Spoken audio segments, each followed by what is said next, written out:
video timed out, but we're gonna get it together. We're gonna get organized. What I'm going to do is to go and get some dragon fruit. We started this morning with our prayer. We did the Psalm 91 prayer protection. Then I also started with my ginger shot. So we're gonna start with breakfast and then get into this clip. Happy Sunday. Happy Sunday. I don't know why my dress is doing this. Have to get this tape one second. What am I that you are mindful of me? That you hear me.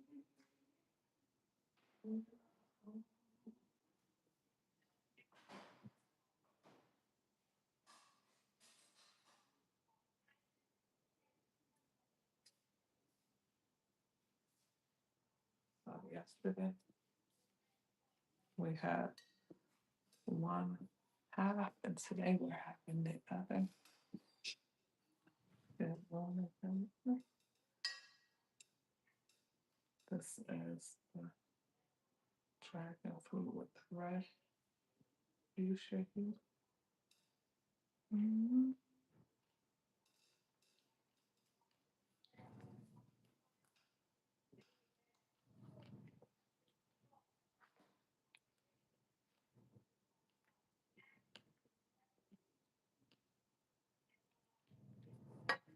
Good morning to you.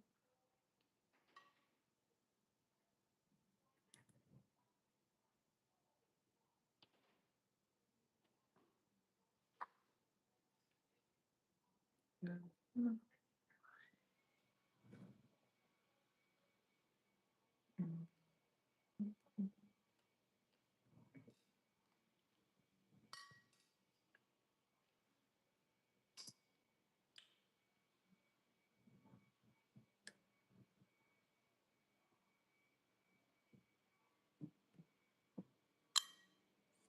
replay this video. Let me finish this dragon fruit first.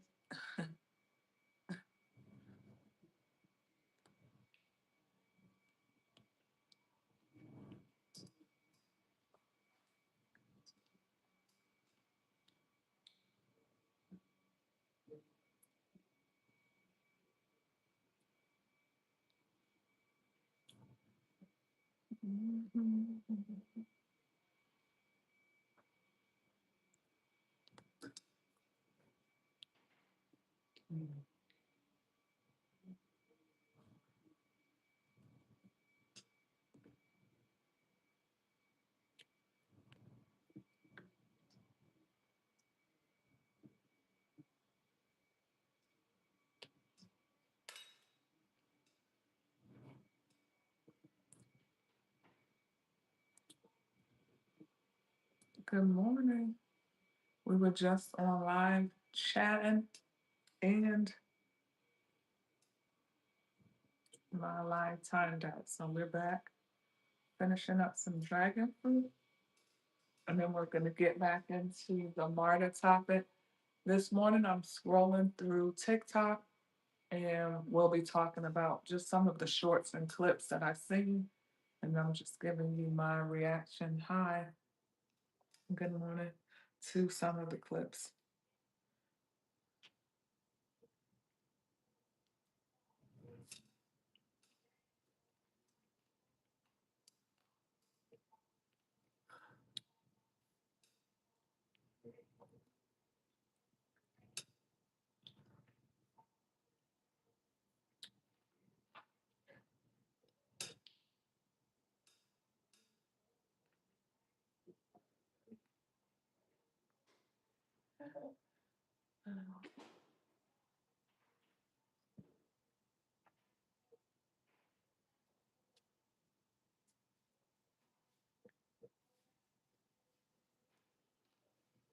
June 19th.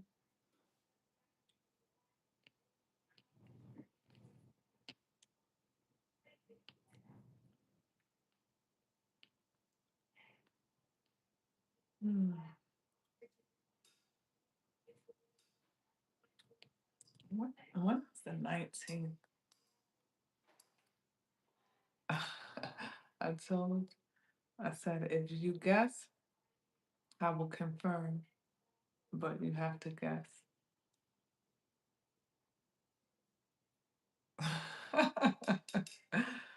Oh my goodness. Good morning, good morning.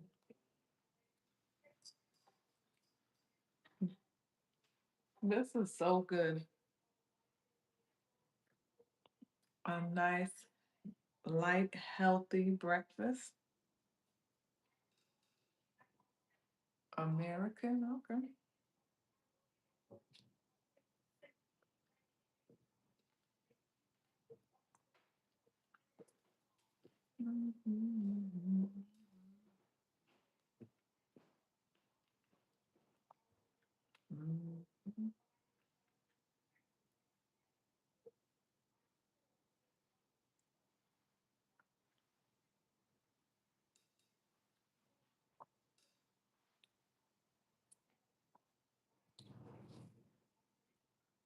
Some clean into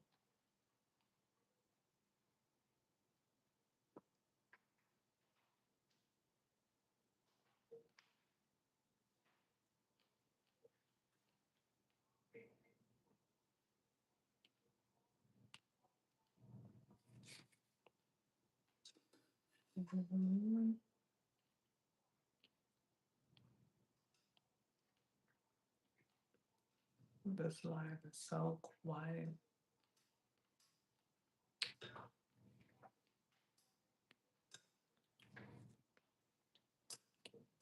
Have to guess. To guess.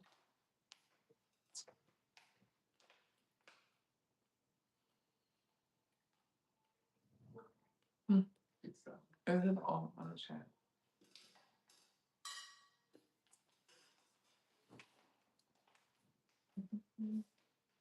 Okay.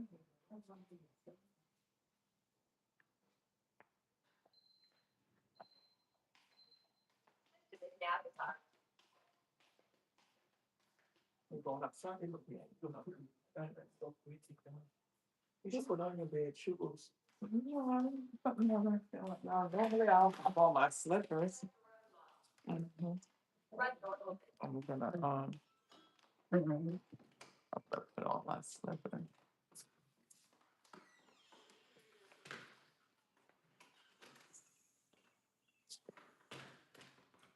We should go outside. Who wants to go outside? I'll be right back. Stay right here, okay? Stay right.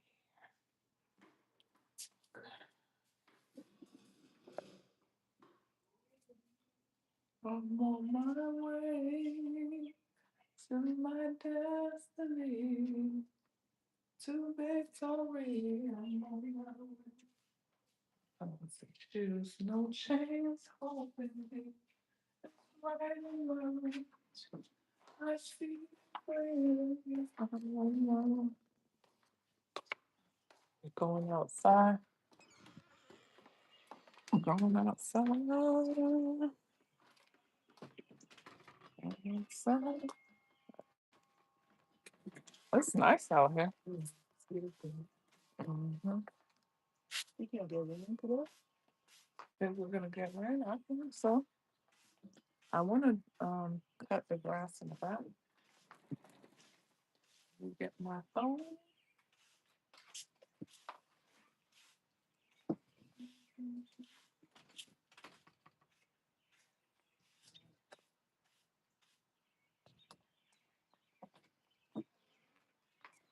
Oh, see, I see the peach roses coming back out again.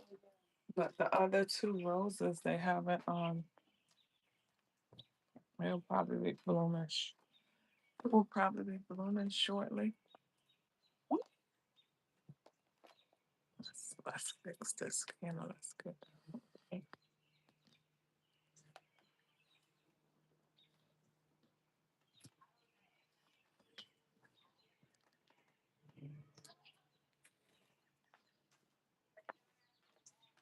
We're trying to get something.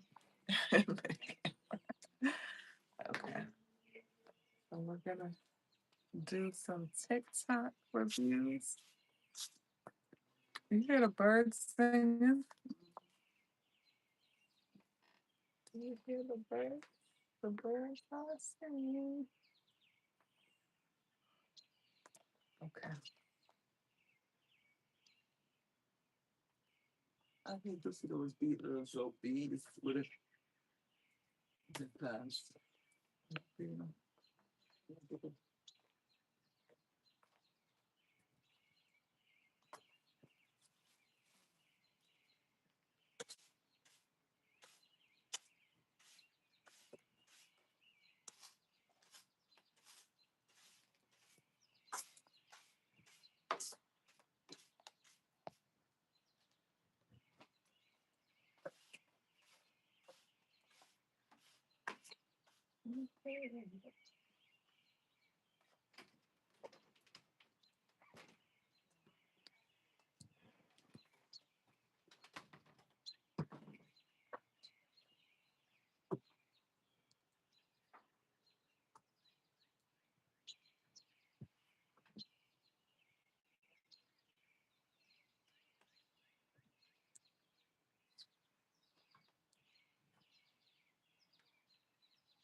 Why do I look so red? Why do I look so red today? Okay, so let's go through some clips so that I can give my commentary and so that you can give your commentary. Why do I look so red today? Is it just me looking red? You've been looking red. You just realized that? Yeah, I mean, maybe I haven't seen it on the camera like that, you know? Outside, at one point, I thought it was getting darker, but yeah. Outside, it looks, my complexion shows up different to me on the camera. But let me refocus on that. So somebody called me half white. Okay. No. But now when I'm looking at the camera, I could understand why somebody wouldn't would think that. Yeah, but what you wish for? I used to wish that you come wear my shoes. Yeah. Okay, so let's go through. We're gonna go through a few videos. Um, Yesterday I started to also show on the live my video editing process. So we are trying to garner a community of not just individuals that watch, but if that's something that you've ever been interested in executing on, learning how to make content and videos, I'm going to show throughout the course of the weeks just my process, the ins and outs.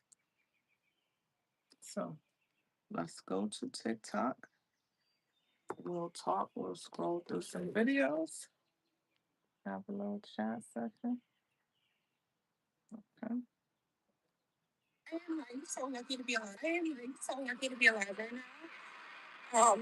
A man just got shot directly in front of me in the train station today. Um, his blood is literally all in front of me. I've never heard gun. So this video has been going viral. We were talking about it initially on the other live, but she has now over 800,000 views on this video. So the Midtown MARTA station in Atlanta has been experiencing just some crazy instances, right? So you're thinking, I mean, I'm pretty sure people take the MARTA every day for school, work, the list goes on. And she talks about what she recently experienced on that ride. So as well as some other creators, and they were given like the raw reaction. So this just happened as soon as they got off the martyr. Some creators went online to start to talk about what happened, and she said the doors had just closed, and immediately after the closure, the man was shot. He couldn't even see it coming. There was no arguing, nothing transpired prior that would have given an indication of violence would occur. And so she was fully traumatized. You could see her purse, which had the blood, which shows just how in close proximity she was to the violence, right? And it's just sad to think that these situations keep occurring. There were two other women that were Black that had been stabbed on the martyr station. And so it lends a focus to a bigger issue here. Like, what is happening that is making these actions so um, common, so consistent? Are we missing something deeper? Is it mental health issues? Is it domestic violence? Is there a larger issue at hand that we're not aware of? Like, why is the martyr station like surrounded by violence? Is it, you know, it's sad. Um, you could hear um, the empathy in her voice. You could hear gratitude that she was grateful to be alive, right? Just saying something that close to you and thinking to yourself, that could have been me, right? It could have been her, but she even was thankful and thankful to God that, her life was spared. And one thing she wrote in the caption is, I'll never ride the martyr again. Some people get so devastated by what they see. And then probably the likelihood of that happening again may be slim, but who wants to take the chance? You know, who wants to take that chance? Very sad. Let's see what else we have on the timeline. Stephen Vincent Chavez raped his daughter for 4 hours straight. He got her drunk, took her back to the house, and assaulted her for 4 hours straight. She was found by the brother-in-law and/or brother, taken to the hospital because she was unable to walk and had lost so much blood. They did a kit, found the actual rape kit had the DNA of her father. Her father got the opportunity to walk. Later on, as of last year, that young girl took her own life because of the trauma, the pain, and most likely PTSD and agony, whatever injury she suffered from that assault, plagued her for decades. So at the age of justice for Michaela Rain settles. I have never you seeing the tags. Justice for Michaela settles. Let's go. I want to go to one more video before I talk about it so I can have an understanding. So they're showing text messages between the father and daughter. Sure, whatever. I talked in an honest way. Was she honest all the time? Chavez allegedly said that he was blacked out if he did essay his daughter and that he doesn't remember any of this going down at all. He also allegedly stated that because Michaela didn't scream or run away in the moment, that in and of itself should indicate that he didn't essay her. Now he's pleading. 18-year-old Michaela Settles takes her own life after being raped for 4 hours by her own father. My God. Charges have been filed against Michaela's biological dad. Guilty to the charges.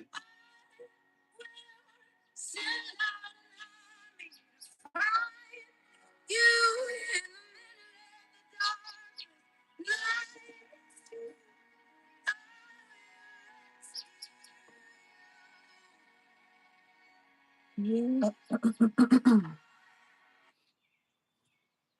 Your parents are supposed to be a safe haven for you. They are the first form of love that you ever experience in life. Um, and this is a tragic story about this young lady taking her own life um, because she was assaulted by her father for 4 hours. The system is and has been failing for quite some time. It's not a system designed for unity, for family, right? The system would much rather go after individuals for child support than it would wanting to do something to heal the family unit and the family structure. Now imagine the father is being charged now, right? They said this is her biological dad. But look at the system failure, that the length of time it takes to prosecute, the length of time it takes to resolve an issue. Nothing was done. And you can't imagine the trauma that this girl faced from being raped for 4 hours by her own father. That would be something you would never imagine or expect from your dad, right? My God. Rest in peace. Condolences to her family. Um, I hope that the family does get justice. Um, the father gets just 3 years for incest with his teen daughter, who later killed herself. How do you adequately put a timetable on what you would determine to be the length of punishment? Wow,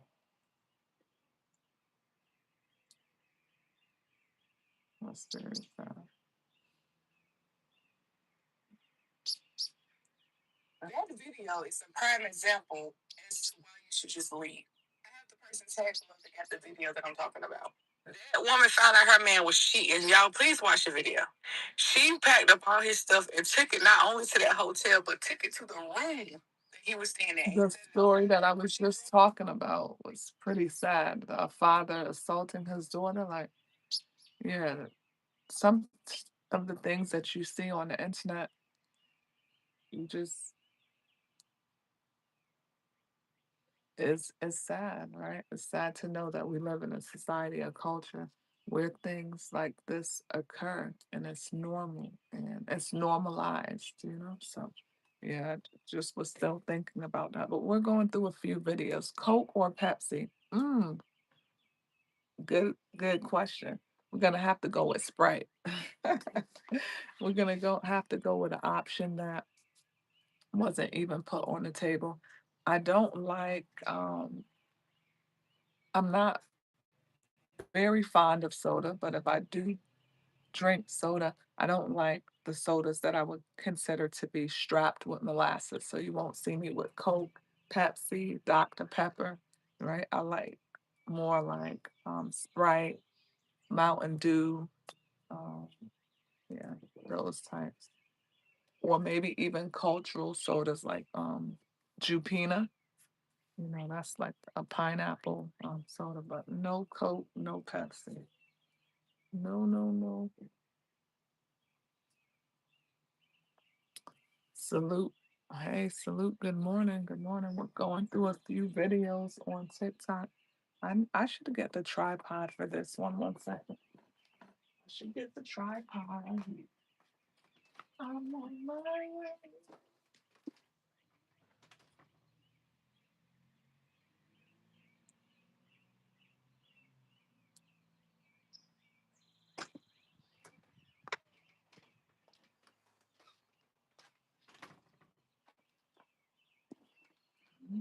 let's see.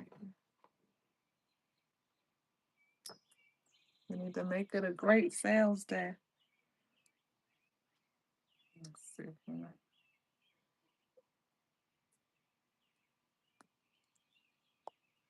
Let's see what the other stories are.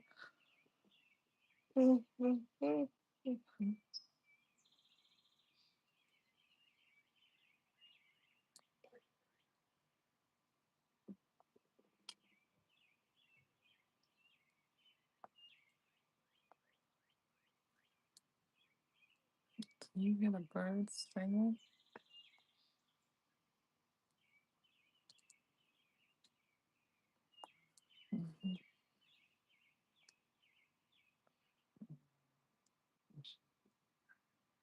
Mhm.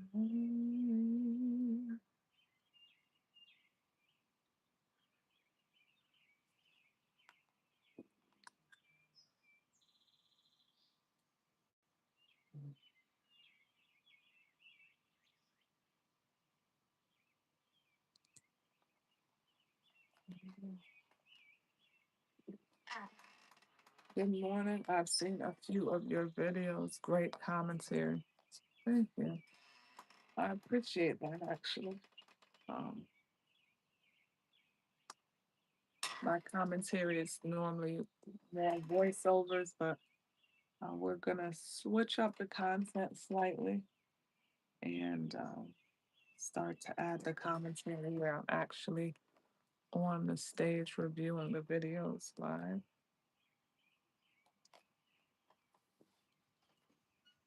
Playing around a little bit with StreamYard to get a better understanding of how to work it. You good? Mm-hmm. Thank you. StreamYard.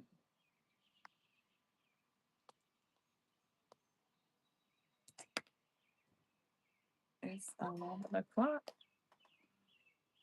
1 second.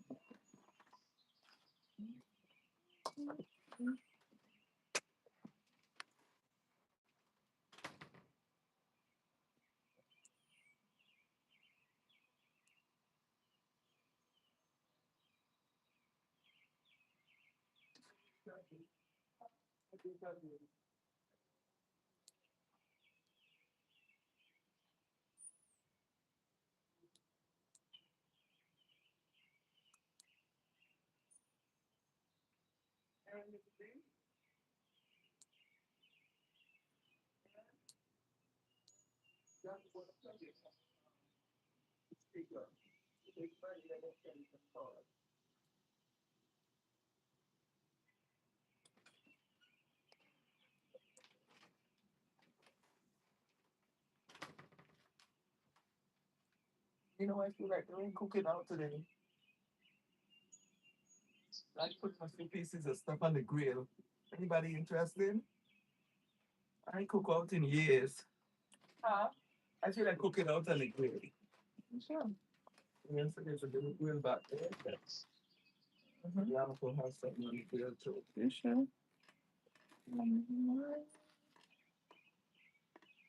Good morning, and God bless you. God bless you too. Hope you have a wonderful day. You as well. As well. It's Sunday. Normally, I am up early. We get our prayer in, do a little bit of dancing, and then we get our commentary in. Listen, this bug right here looks like a crab.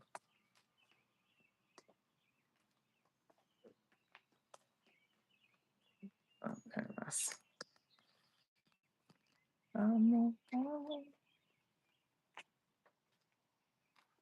yes, it's good.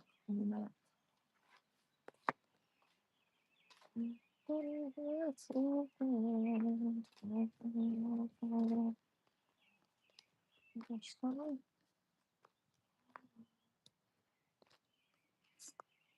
go back up. Let's go back inside.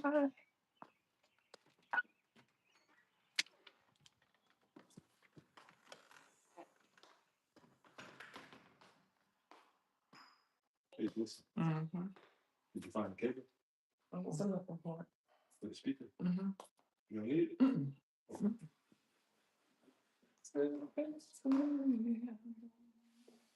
Let's go into the office. Let's go into the office. Huh?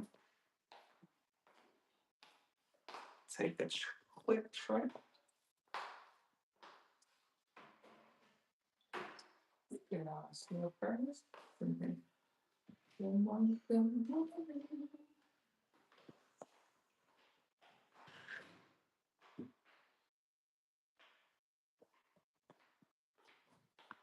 Open up our fruit.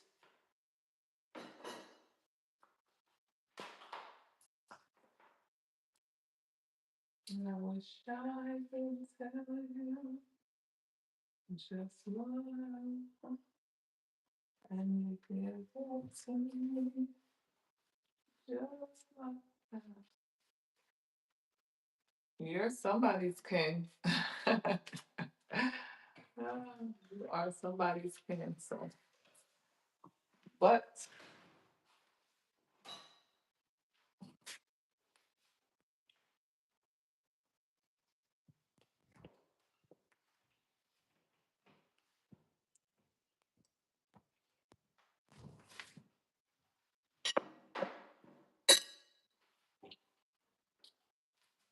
but I am spoken for, so you can't be my king, and I can't be your queen.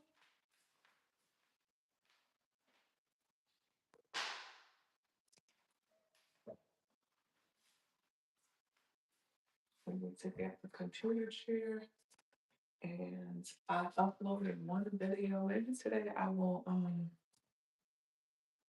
maybe today I will finish working on the two videos that we have in the pipeline, the one on the Mari station and the second on Sundown Town. So you get the other phone.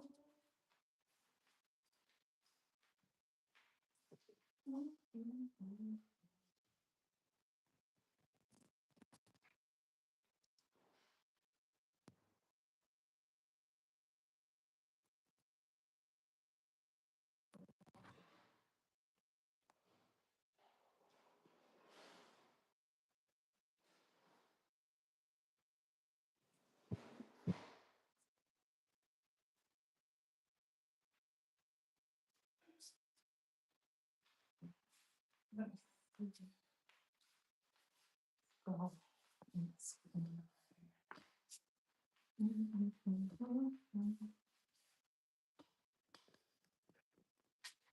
The power wants to put you back together again. You know the power wants to put you back together again. The saxophone, get our saxophone.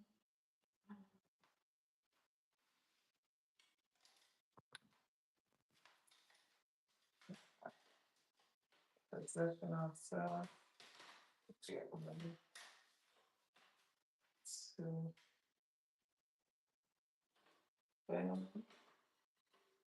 You know the power wants to put you back. Let's try to balance it out. Put your camera on top.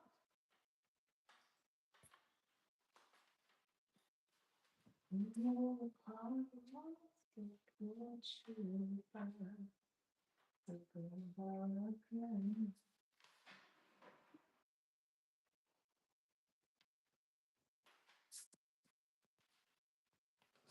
Happy Sunday, happy Sunday.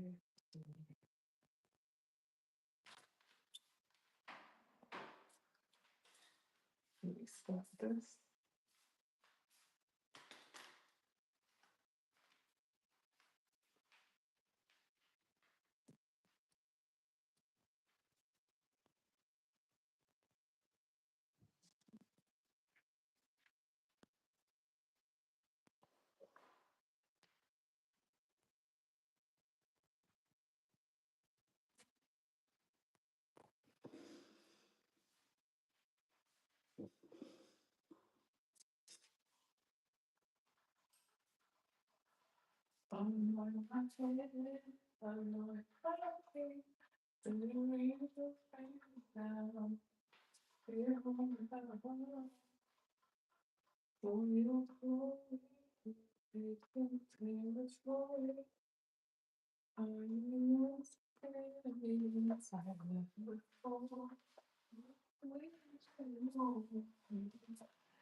Praise him. Everybody gets to praise him.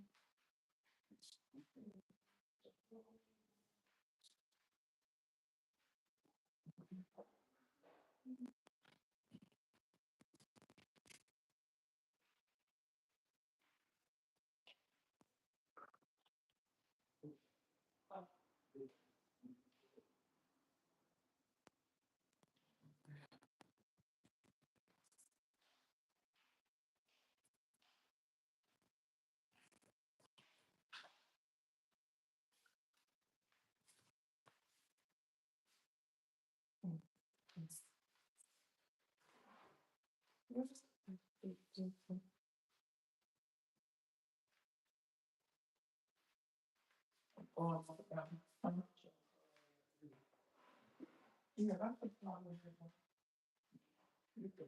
You move on outside if you want to. Oh, thank you.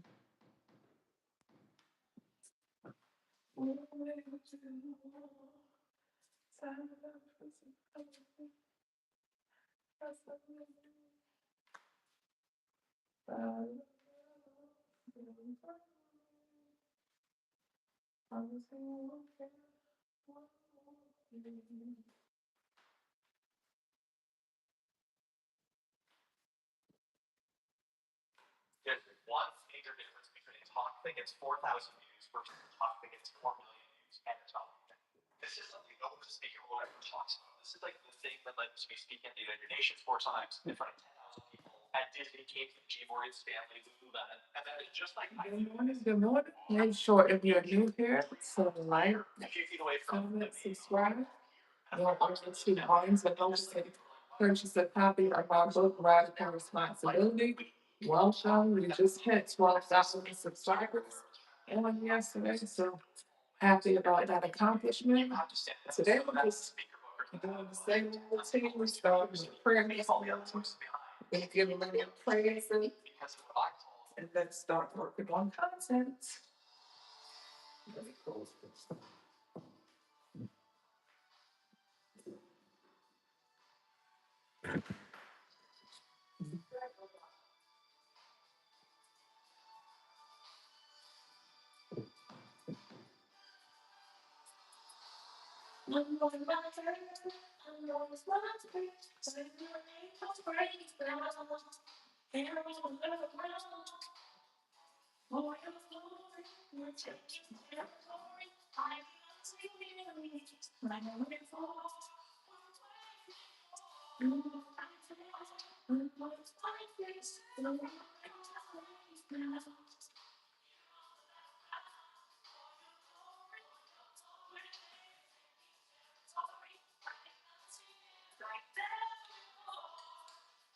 Feeling right.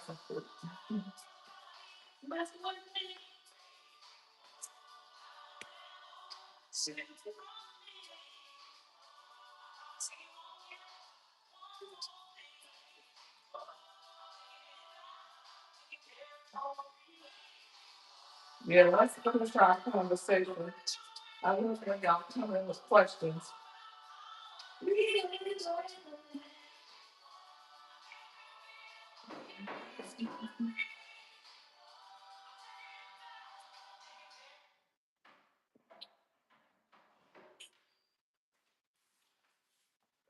Time to chit chat. We were outside, try to change up the scenery. Um, try to change up the scenery.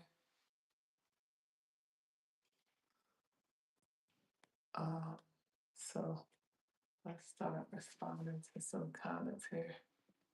Tell me if the lighting, you can see that lighting coming from the side, which would be the better angle. Okay, here, this setup works a little bit better.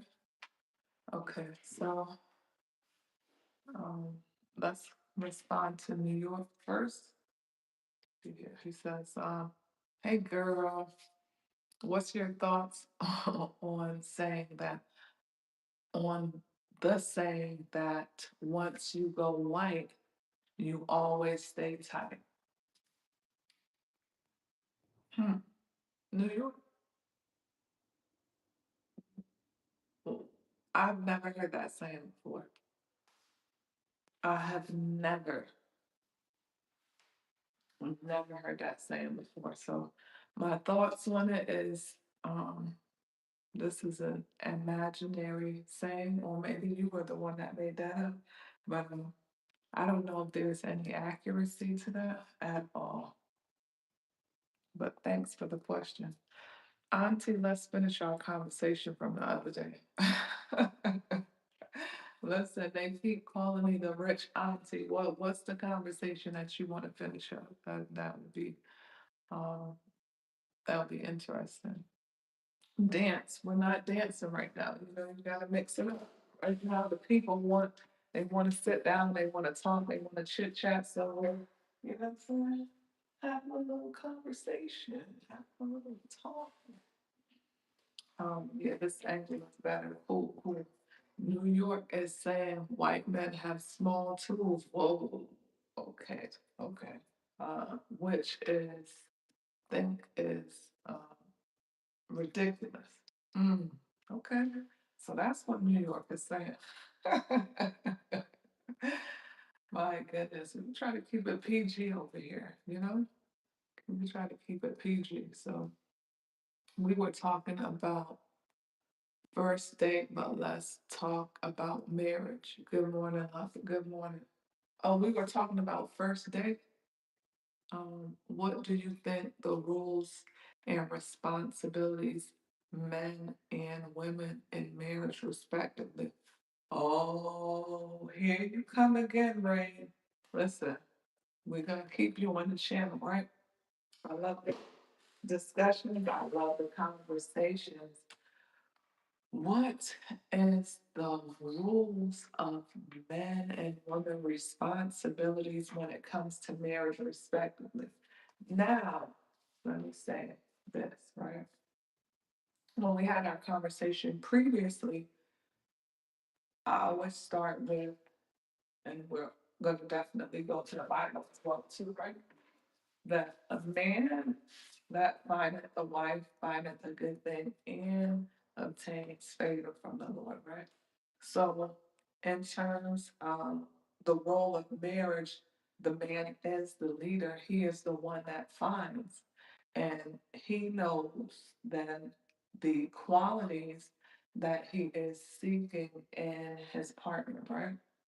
So, going back to that scripture, finding a wife, it didn't say a man that finds a girlfriend, you know, that finds a plaything, that finds a friend. It says finds a wife. So that means that that man is in active pursuit of a wife and not a better half, right? We hear so many times in the world, you're my better half, you complete me. And things of that nature, whereas we are two whole individuals, right, coming together to form a partnership. And so, in terms of thinking about the role of the man and woman, respectively, in marriage, I would start by saying that it is um, a role in terms of submission, right? The wife trusting the husband, understanding his goals, his visions for the marriage, for the family, and then submitting to that, right? So the role of the wife is submission. And I think oftentimes when people even think about submission and the way that the world frames it, they think like, I'm not submitting, like you're not gonna tell me what to do. But submission isn't losing or giving up power. It is actually winning because you understand the strengths that each spouse has, right? You might be strong in one area or arena, and your husband may be stronger in another. But submitting actually helps you to be on a team and to have a vision or a goal. So more than again, I would say it's more in terms of provision, but that doesn't mean that the wife cannot also help or assist in the provision phase, right? When we think about provision, oftentimes, even in the Black household, sometimes the wife is the one that earns the significant income. So, does that mean that the man is not still a provider? No, right? It's the way that society has set up the norms. And with that, it's okay if you earn more than your spouse. That doesn't mean that your husband is any less of a provider or should feel that way.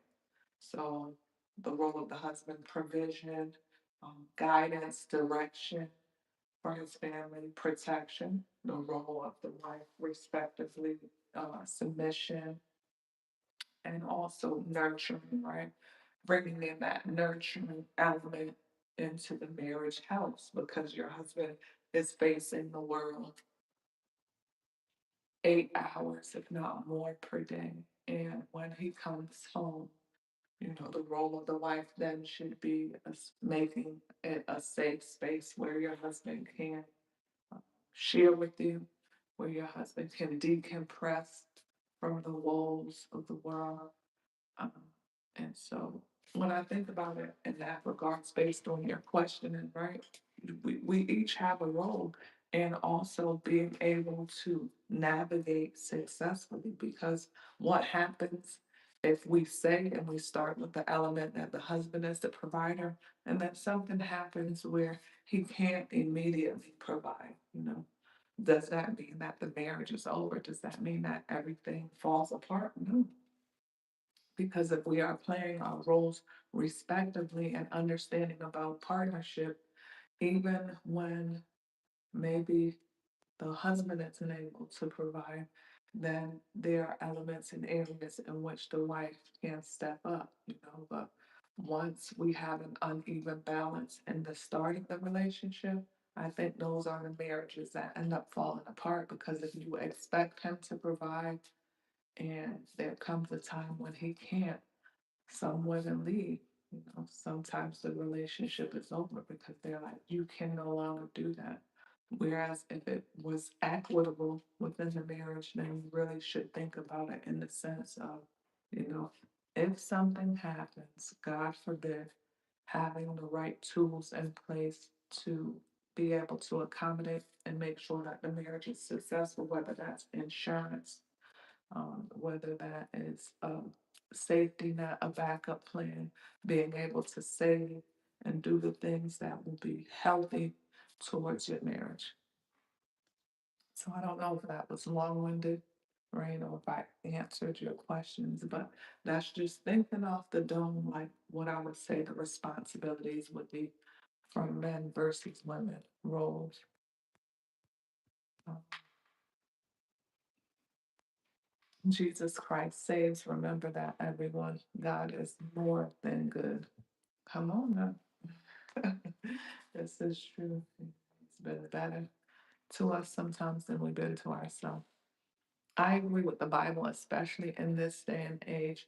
Most women are not wife material. Oh, okay, okay, okay, okay.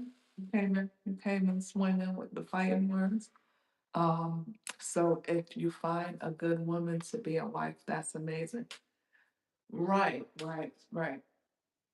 So we're gonna talk about that, and I'm learning how to. So the natural nature of women is that defense and the lack of accountability thereof, right?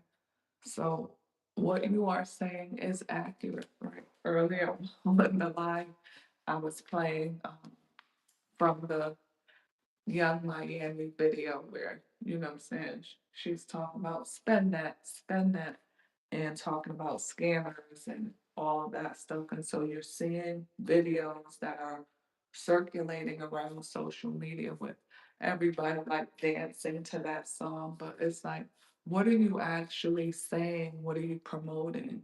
And do you understand what that is? So, based on what you're saying, yes, there are a lot of women that are not wife material. They may think in their heads that they are wife material, right? But many women don't really understand the full gravity of what marriage is, right? Because sometimes our nature is selfish going into a marriage. You may go into it for your own selfish reasoning and not really understanding the nurture, the care, what is required to be a good wife. So I do agree with you. You know, many women today in this day and age are not wife material, and that's why they are not finding what it is that they desire, right? Because the man is the one in pursuit. He sees them, he observes them, and then he decides that's not his wife and he goes on. Or some of them are in this space of side chick culture, right? So they don't want to be a wife, don't have a problem being a side, and are materialistic, may want money. The list goes on and on and on in terms of why they are not wife material. So you're right. If you find somebody that is not like a build-a-bear experience, that you don't have to build them up to what it is that you're desiring, but they have already done the work from emotional intelligence, physical, uh, mentally, spiritually. If you find that, that's why it says a man that finds a wife finds a good thing and obtains favor. The favor is in conjunction with you finding something that is already whole, something that is already healed, you know? And so, yeah, I am in agreement with that. Now, also, the caveat to that is many men, many men in this day and age are not husband material. And that's not, let me uppercut you because you uppercut me. It's the truth, right? Because many men are at home, they aren't good discerners, right? Because they have not grown with their fathers, they don't know how to make rational, whole decisions, right? Because there are men that do happen upon their wife, and because they're so broken, so fatherless, not knowing how to make the right decisions, they don't have God at the center of their life, they ruin that relationship because of their brokenness. So, in the same regards, where a man comes upon a woman and she's not whole and she's not healed, and that can't be his spouse, women come across men and experience that same thing too. Because to be a husband, you have to meet the requirements, and the requirements are not just only based upon income and finances, it's integrity. It's like, who are you at the core as a man, right? What do you believe? Do you believe what God says about marriage? Do you understand the design of it? There are so many men that are in marriages right now that are not good husbands. The women are like single moms. And that's the truth. There was a story that went viral recently, and the wife came on to social media and she was talking about being married for over 4 years and finding out that her husband had just had a 1 week old child.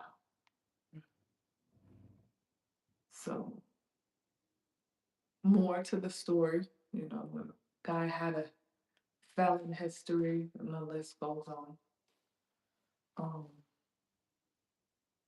but you could see the hurt, the pain, the trauma that she was experiencing, knowing that she had three kids of her own, right?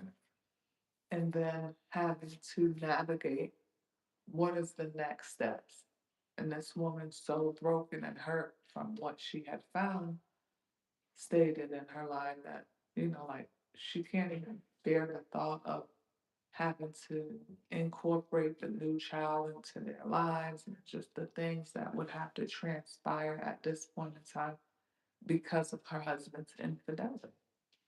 So you think about it, you know. Yeah, some people are lacking certain things within their marriage, for sure. Um, you grow accustomed and used to someone, and you know, sometimes there may be times where that partner, that could be man or woman, can think, oh man, I wonder what it would be like someplace else, right? We're human, we're spiritual beings having a natural experience. But, however, a man of integrity or a woman of integrity understands the consequences of their actions. They have emotional intelligence and they understand the impact of their actions. And when you do, and you're a follower of Christ and you submit to God in your actions and decisions, you're not led by emotions. Right? You're not coming in and tossing everything off the table and walking out the room. You're coming in, you're sitting down, you're having a conversation, you're addressing your issues. And I know sometimes it can seem easier said than done. No relationships are perfect, right? There are no perfect people. We don't know what goes on behind the scenes a lot of times. But, however, you know, the world is in shambles today because men are not being raised to be men. Many of them are being raised to be sassy. Um, they're not really allowed to be cultivated to be husbands because nobody is mentoring them when the father is not in the home to say, hey, this is not a good way to conduct yourself, or hey, you're making some wrong choices here. And the same thing for women.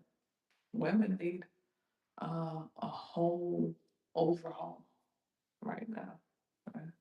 A whole overhaul. When I saw the video of the young lady twerking on stage, I know her mind, her frontal lobe isn't fully developed. You can tell based on her conversation, you can tell based on how she articulates.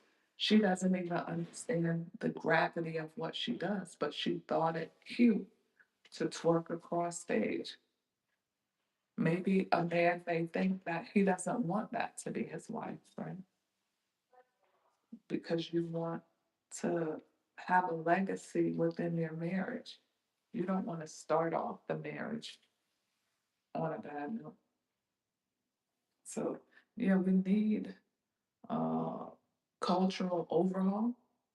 Um, we need to bring back prayer, the Bible, classes that teach women how to cook. Some of these women think they know how to cook and don't. That's a part of being a wife. I'm not saying the husband shouldn't know how to cook, that's fine, but you can't even boil water, but you want a man. So we could go on and on and on, but let me Let me continue to read. Wife, yeah. I mean, men has to submit to God in America. They just demonize Christianity. They do. Most women even take submit and obey out of the vows. Oh yeah, I saw a viral video, right? And like I said, when people have been so brainwashed, I would say, when they hear the word submit, obey, they think it in a different context for men. So to submit, you're submitting, or the design was to submit to your husband who is submitting to God. That way, you know that you are submitting to someone who has the love of God, the fruits of the Spirit. So you're submitting to someone who believes in what God says about how he should love his wife. You are submitting to someone who believes in what the word says about how you should raise your children. So you know that that design, again, you're not perfect, right? There are times where you have your slip ups, but for the most part, because you are connected to the vine, that submission makes things better. But you cannot submit or obey a man that is not submitted to God, right? Because men can be callous just as well as women can be callous. How can you submit to a man? I heard a creator say recently that she couldn't submit to a man like Future and Blueface, right? If you're familiar with those individuals. So, Future has like multiple baby mamas, and, Blueface has his issues, uh, Krishan, amongst other women, right? So, I think people take the word out of context when the design was to submit. God wasn't telling us to submit to a man that's not submitted to God, because men that are not submitted to God can be barbaric. Right? They can be callous. They can be cold. They're not nurturers. They're not protectors. They're not providers. Right? They have their own philosophy, their own way of life. You can't you can't submit to them. Or I would. So let's see here. I agree. So that's a bad wife that leaves once the man can't provide. That's a trash woman that is useless and should not have gotten married. Now, one thing that's important, right? And I can understand your viewpoint or your stance on that is, and I don't think it's happening as often as it should, is premarital counseling, right? Now, you will never be able to address every single issue that's going to arise in your marriage. There could be something that just comes as a curveball. You didn't see it coming, it came anyways. And so now you're trying to navigate that new normal with your spouse. But why I think premarital counseling is important, Rain, is because based on what you said, that's a bad wife, right? When you talk about potential issues before they arise, when you talk about your morals, your values, your visions, your goals, right, then you allow for a space where your partner can feel safe in expressing themselves and talking about the issues, and you can start to garner and see, okay, this is how this person navigates, right?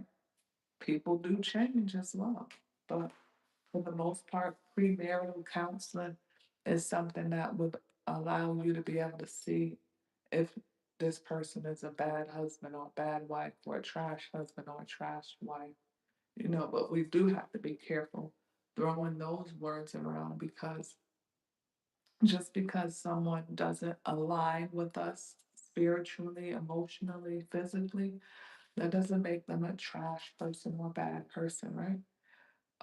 It actually just means that you're out of alignment. And some people, when they do have the opportunity for premarital counseling and they see the red flags, sometimes the therapist or the counselor might tell them, like, hey, maybe you guys shouldn't get married. They still take the leap anyways. People are human beings, right? You get an opportunity, you get choice. So again, I wouldn't say they're trash. I would just say they're not aligned. And once you find that you're not in alignment with someone that you think or deem to be your potential partner, there's only one thing that you should do, and that's go your separate ways, right? You don't gotta go your separate ways, kicking and screaming. You can go in peace. I agree with everything you said. It's EBT. Oh, we got an EBT shout out on here. Okay. Reaper. Many men are definitely not husband material, for sure. And this is not to get, you know what I'm saying, on a soapbox or to trash men, right? But what you would deem to be a good wife in your 20s will change in your 30s. Is gonna change in your 40s, may change again in your 50s. So knowing that we as individuals and humans, we change, right? We're ever evolving, ever changing. Today, I like Brussels sprouts. 2 years from now, I may never want to taste Brussels sprouts again. I'm talking about changing in terms of emotions, in terms of the lay of the land, in terms of emotional intelligence, in terms of physical attributes, right? You meet somebody one day, then the next month they're 20 pounds overweight. We are always changing. That is the landscape that we're in, right? Um, and so understanding that we do change, you have to make room for that. And I think people don't think about that when they're entering into marriage. They enter into the marriage so lightly that they don't expect there to be bad days. The vows say for better or worse. But guess what? When things get worse, when the furnace gets heated up, people are out. They don't want to stick around. Worse, that's when you see people disappear. They will block you, they will take off. They can't handle worse. They only know for better. So when you're on the beach, when you're on the island, when you're on the cruise, when everything is sweet, they're the best partner to have. Go for broke. If you really want to see in your relationship, in your courtship, what will happen? Play broke. You know what I'm saying? No, you don't even have to go for broke, really, but play broke. You will see. You will see how quickly people navigate away from it. Right? Who wants to be around somebody that doesn't have anything? But that's when you see your true friends. That's when you see people's true characters, right? If somebody takes off when you're down to nothing, they were never really with you to begin with. And that's a fact. Y'all, I'm navigating these sales today, so just give me a minute. Yeah.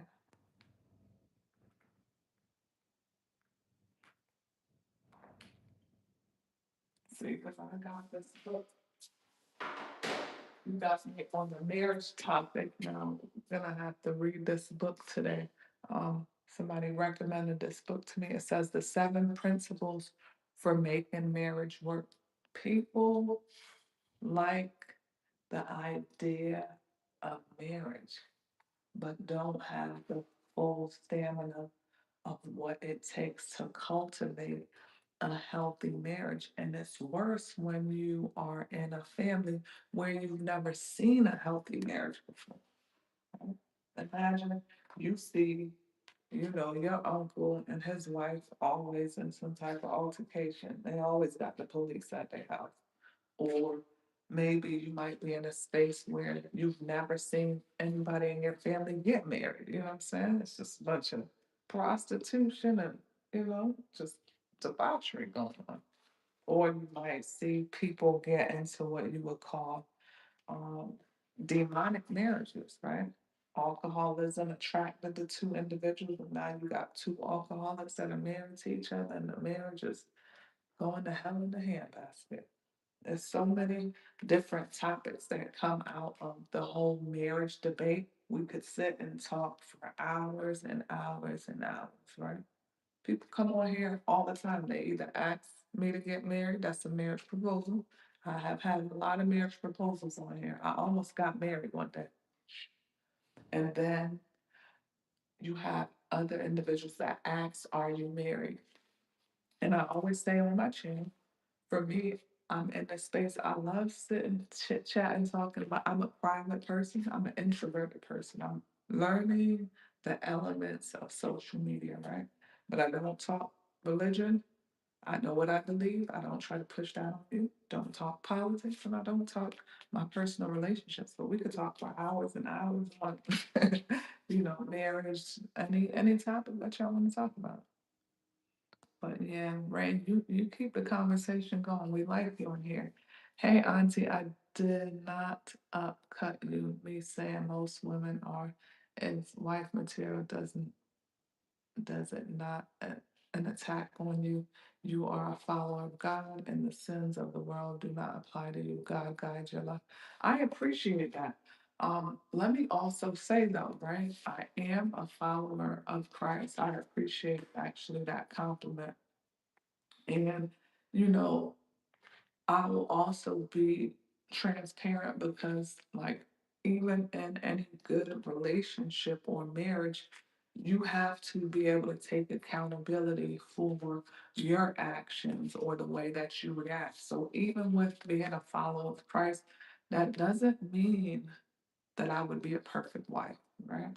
And I'm not necessarily like down talking myself or, but as a follower of Christ, I feel as though you have to be in a space of understanding that we are imperfect beings. We are spiritual beings having a natural experience. So, because of my belief in Christ, I believe that I would be a wife that would be open, that would be submissive, that would follow my husband, right?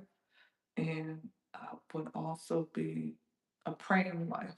So understanding that submitting to my husband means submitting to God, and I would take that relationship and that vow serious. I wouldn't enter into marriage lightly, if that makes sense. So, but I don't want to give off a lens or a air of perfection because it is God's overwhelming grace and mercy on our lives that actually helps us to navigate and to be successful. But I definitely appreciate the compliment though. Cheating from men or women is absolutely horrible, but women cheat more than men, and a woman cheating has more evil than a man cheating because that's wow. Okay, okay, okay, Ray. Very good topic. The topic of cheating. Now, when I think about that, right, cheating is diabolical because we have choice, right? And what I've seen when I have observed stories of cheating cheaters, right? You have the option if you are in an unhappy marriage or relationship to leave, right? So why then instead of actually exiting, leaving, and just continuing a relationship with whoever that person deems or desires to be attractive or have another quality that their mate or spouse doesn't have. Why do people not leave? Like, you've seen stories where people have gotten insurance plans and unalive people because of the whole aspect and dynamic of cheating, right? So, in one regard, you have some people that talk about polygamy and they're polygamous and they want to have a relationship with multiple men or multiple women. And then in another regard, you have people that are actually practicing polygamy, right? But pretending. So they're in a relationship with an individual and they want to have their cake and eat it too. They want to be in a relationship with multiple individuals. There is no excuse for cheating. There is no excuse, whether that may be on a man's side or a woman. I have heard before, to your point, that they say women cheat more. I don't know if it's so much that women cheat more or that women cheat differently. But when you think about it on a sliding scale, when women cheat, it is more in terms of what I've heard, an emotional connection, right? So they start to build almost like a space for a new relationship and they fall for the people. If you begin that emotional attachment, you could fall in love with that individual and so on and so forth. Whereas it's been said when men cheat, it's a different dynamic. So they can go and be intimate with somebody and totally ghost them, be on some F boy stuff, right? And so, the dynamics of cheating between men and women, it varies, but the act in itself is wrong. And I think that if we were in a space of holding one another more accountable, if you get to that space in your relationship, right? Sometimes they say it's cheaper to keep her. So you see, oftentimes in marriages, when people cheat, they will still stay in the marriage and cheat nonetheless, right? If we were people of integrity that followed the Bible, that were believers in Christ, right? You have more individuals that way, because we do have individuals that are followers of Christ, I believe, that would never do anything like that.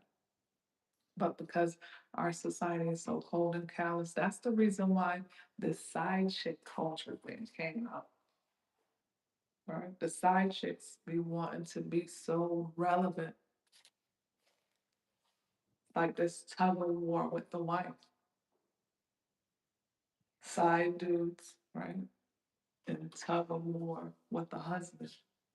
What is the point of having a side when you can have a whole dish, a whole healthy dish, right? And be in a space of constant communication, because relationships are meant for and marriages are meant for growth. You have to give yourself that area and element to grow in the relationship, right? Even if you have to have the hard conversations, you got to have the hard conversations sometimes. And so, just trying to respond to this. Okay. So, good topic. Let's see here. Personally, I would never cheat, not particularly out of respect for my wife, but for myself. That's deep, because I couldn't look myself in the mirror every day and be proud of a man that cheats on his wife. That's deep. That's deep. That goes into the topic of self-respect, right? So because you respect yourself, you wouldn't want to do that. Somebody would say because they respect their partner, they wouldn't want to do that. And then someone would say completely different, because they respect and honor God, they wouldn't want to do that. I would be the person that would say all three, because I respect myself, because I respect God, and because I respect my spouse. I wouldn't want to do that. I wouldn't choose. Damien, can you give me some motivational talk? I'm at the national tournament for boys volleyball and we are about to play our last game for the win and the whole tournament. I'm scared we're gonna lose.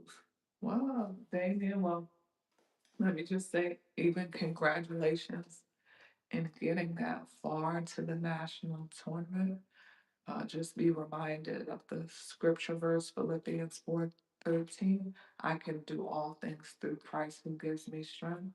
Believe it, claim the victory, encourage the boys as well that the victory is already yours and go out and defeat and conquer. And I know you'll win where you're at. Well, if you leave your husband because he lost his job, money, objectively, you are trash. I got you. We went back to the trash bag convo.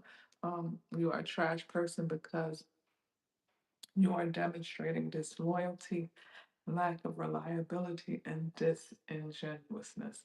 Okay, this is the second time I heard that disingenuousness word.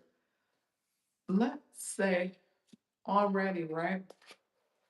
Now, we start with saying, a man that findeth a wife findeth a good thing and he obtains favor, right? So that favor comes in conjunction with being in the will, being in alignment, finding your wife and working with that spouse for growth, right?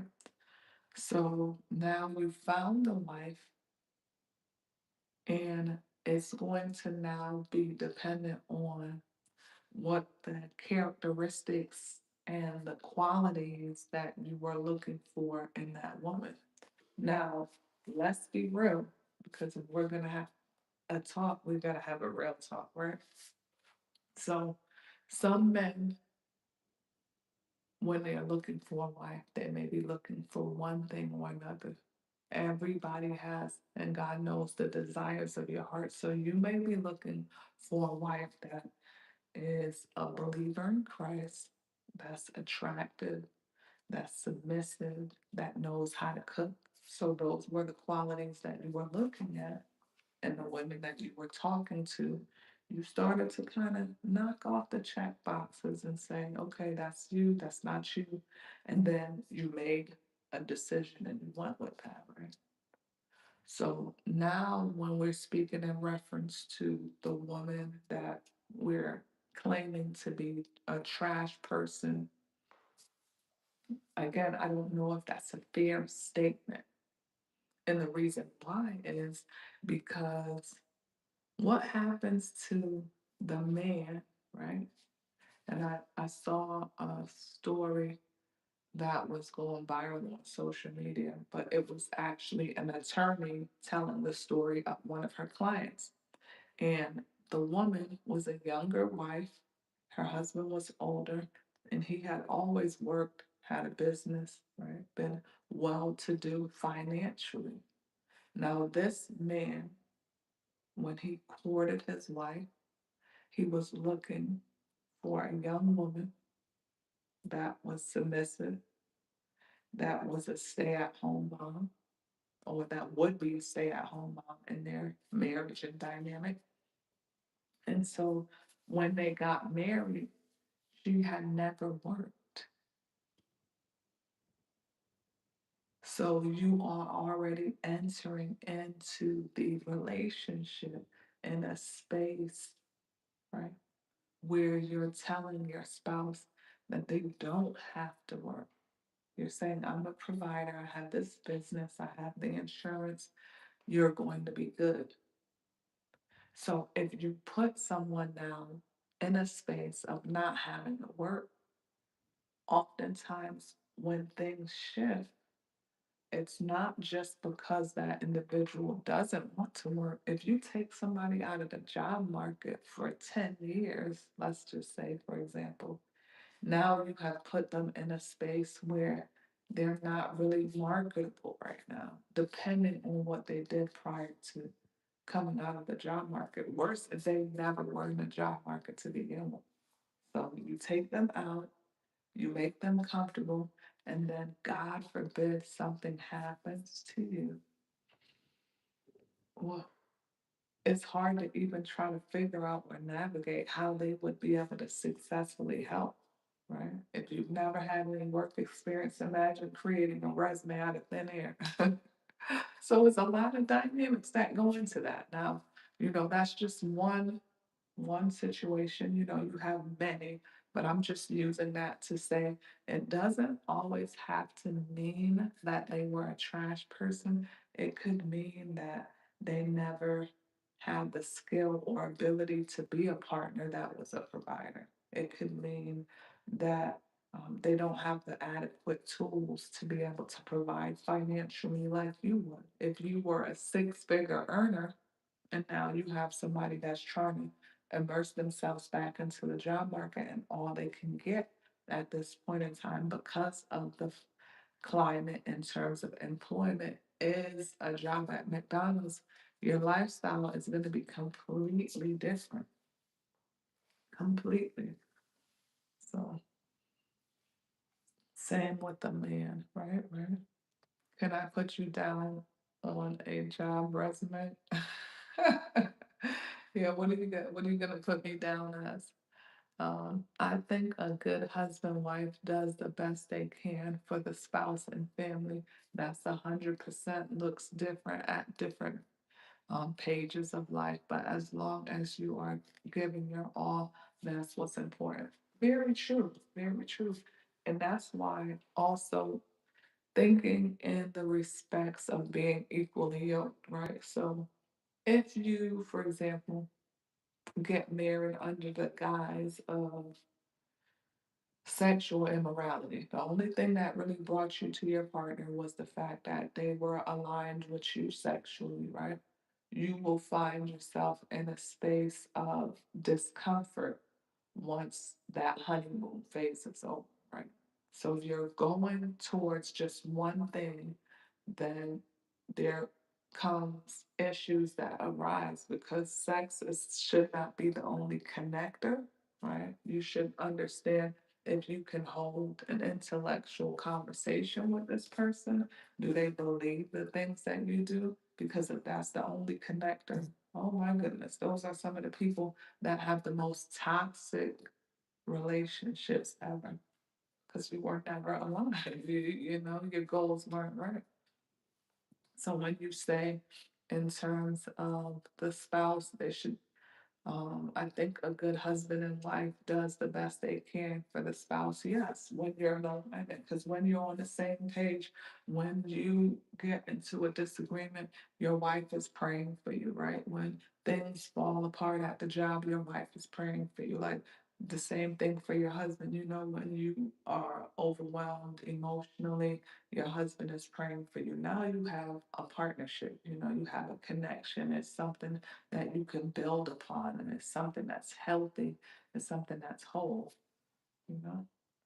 Why you got fake white woman hair?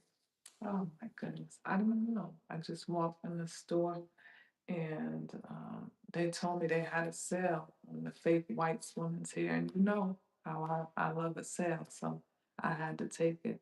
But thank you for the observation. Mwah. Can I put you down on my resume as a reference? Yeah, we will have to talk a little bit more. I might be able to be a reference, but we got to talk a little bit more because I want to make sure, what I'm saying, you have that good moral character that I could align with and give you a reference. Her hair looks good. Listen, this is social media. I love it when the trolls come in and say just about everything. Once this camera turns off, Jacqueline is back to, relaxing. We're gonna get some breathing in today. So, and just water under the bridge.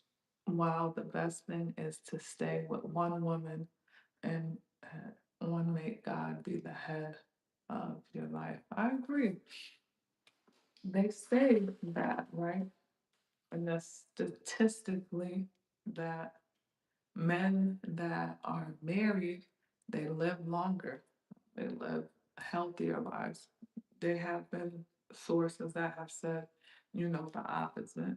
But when you find a good wife, when you obtain that favor, your wife is cultivating and pouring into you just the same way that you are into her, right? A good wife knows how to cook her husband his favorite meal, and then she also knows how to incorporate healthy meals, right? Because we want to live a long, healthy, prosperous life. We want to be able to hike, to go to the gym, to work out, and to do the things that would be productive for our lives. And the same thing for men. Men pour in, real men pour in. When you see a woman that is married, right, and her spouse is loving on her and pouring into her, she flourishes. I mean, she takes off, she grows, because we respect that guidance. We can submit to that guidance and we're able to grow. Like we make each other better. You make me better, I make you better. So I'm in total agreement with that. Personally, I would never get married legally because I'm a child of God and I will not let temptation get me. But I can't control her relationship with me or with God. So you are saying, being that you are a child of God, you would never legally get married. Now I have seen people that are on that fence of, the whole debate is, what's the difference between having a paper versus not? So, people have their apprehension when it comes to that. In my opinion, 90% plus of people in America are corrupted. Okay, now we're getting into some topics here. Are corrupted, and even if they are Christian, they don't at all follow the word. Whoa, whoa, whoa, whoa. Come on now. Like so much tattoo, so much sexual partners is ridiculous. Now, what you're talking in reference to, I think, is the big debate and topic at hand, right? Christians that don't follow the word, right? It's one thing to hear the word, but it's a whole nother thing to be a doer of the word, to execute on that word. And I think a lot of Christians struggle in that area and capacity today because of conforming. The word says, be transformed by the renewing of your mind. But conformity is when you want to be popular, right? So when you want to follow the trend. So you're a Christian and you still want to drink liquor and smoke weed, but you're still a Christian, right? Or you're a Christian and you're having sex with somebody's wife or husband, but you're still a Christian. You just ask forgiveness after you did it. Or you're a Christian and you believe in buying from the booster, right? The song that Miami has out there, popping tags, and you believe in scamming and different things like that. But you still want to be a Christian. That is where it comes to being lukewarm. And the word talks about being lukewarm. And if you are that way, that you will be spit out, right? You got to be hot or cold, left or right, up or down. And so you're a Christian, but you're a transgender pastor preaching the word to, people of a different sexual orientation. People are way confused. They want to wear the armor, the chink, the belt of Christianity, but live life anyway they see fit. Those are not real Christians. And I'm not going to say somebody that has a tattoo, for example, isn't a Christian, because some people did things prior to coming into the knowing, the understanding of Christ, right? But it's what you do after you enter that relationship with God. And it's the relationship that you continue to cultivate with Him on a daily that makes all the difference. And Christians are by no way, means, shape, form, fashion, perfect individuals. but you do expect them to be followers of Christ. We see so many Christians with BBLs, right? The biggest topic that was going on at the time recently was Jamal Bryant and his BBL first lady, and him talking about how he picked out the dress and how he wants to be able to run home to his wife or, sex and things of that nature. We're seeing Christians that represent that style of relationship that it really isn't bringing honor to the name of God, right? Myself, to my wife and family, so I will not have the band of the chief. God wants us to not only know his word, but apply it every day. Very true. Very true. And how can you apply it if you're not even reading it? How many people would you say that are Christians that don't read the word daily? If you ask them when the last time they read their Bible, it wasn't today.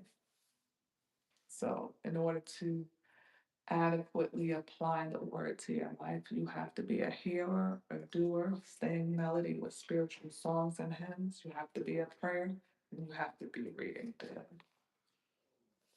And that wife that you described will go stay with her mom, and she's still a trash person now.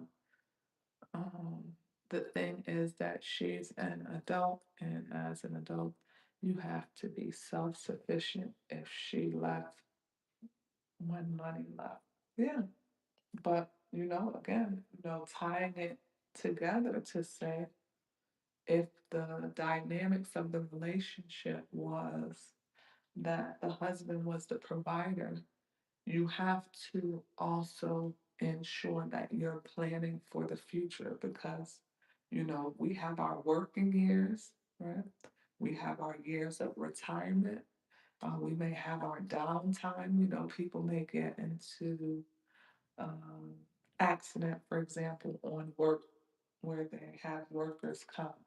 So if the husband is the only provider in the relationship, then you get workers' comp for a while. But you do have to plan and have different elements. So I wouldn't say off the bat, I would say that person was a trash person, not just necessarily picking up for her because she's a woman. But what I'm saying is understand the elements of your marriage to understand what could be divisive devices in the marriage that could be destructive.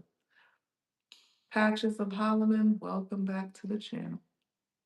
Um, she could, she's been taking classes online. She could been working as his secretary. True, there's no reason for an adult to be not working unless you are taking care of people at home. And I think that was the setup. Sometimes within marriages, I agree with that, is you will have spaces where there are some men that prefer for their wife to be stay-at-home moms, right? So in that situation, in that scenario, if he decided that he wanted her to be a stay-at-home mom, that was the arrangement that they made. Some people do want their spouse to work. So you have both of the parents that are outside the home. You may have a family member that is taking care of the kids, or you may have a nanny. It just depends on the setup that those two individuals decide in marriage. Or health issues, yeah. You can have health issues. You could have issues in terms of finances. I've seen some people complain in their marriages, like about their spouse being a gambler, right? Spending a lot of money, but not being financially responsible, not taking care of their health, So if you have a true partner, your partner will not want you um, go down the dark alley and know that you will be in trouble, or they will not want you deteriorate health wise and not assist you. Like the design of marriage was for partnership, for growth, for building family. People now want to get married and they don't even want to build a family. So you are really just trying to enter into a contractual arrangement with no real agenda at heart. If you're living together and you're not married, you need to separate. Well, I mean, we know, right? That's what we were talking about in terms of earlier, being follower of Christ, but not following the Bible, not following the principles.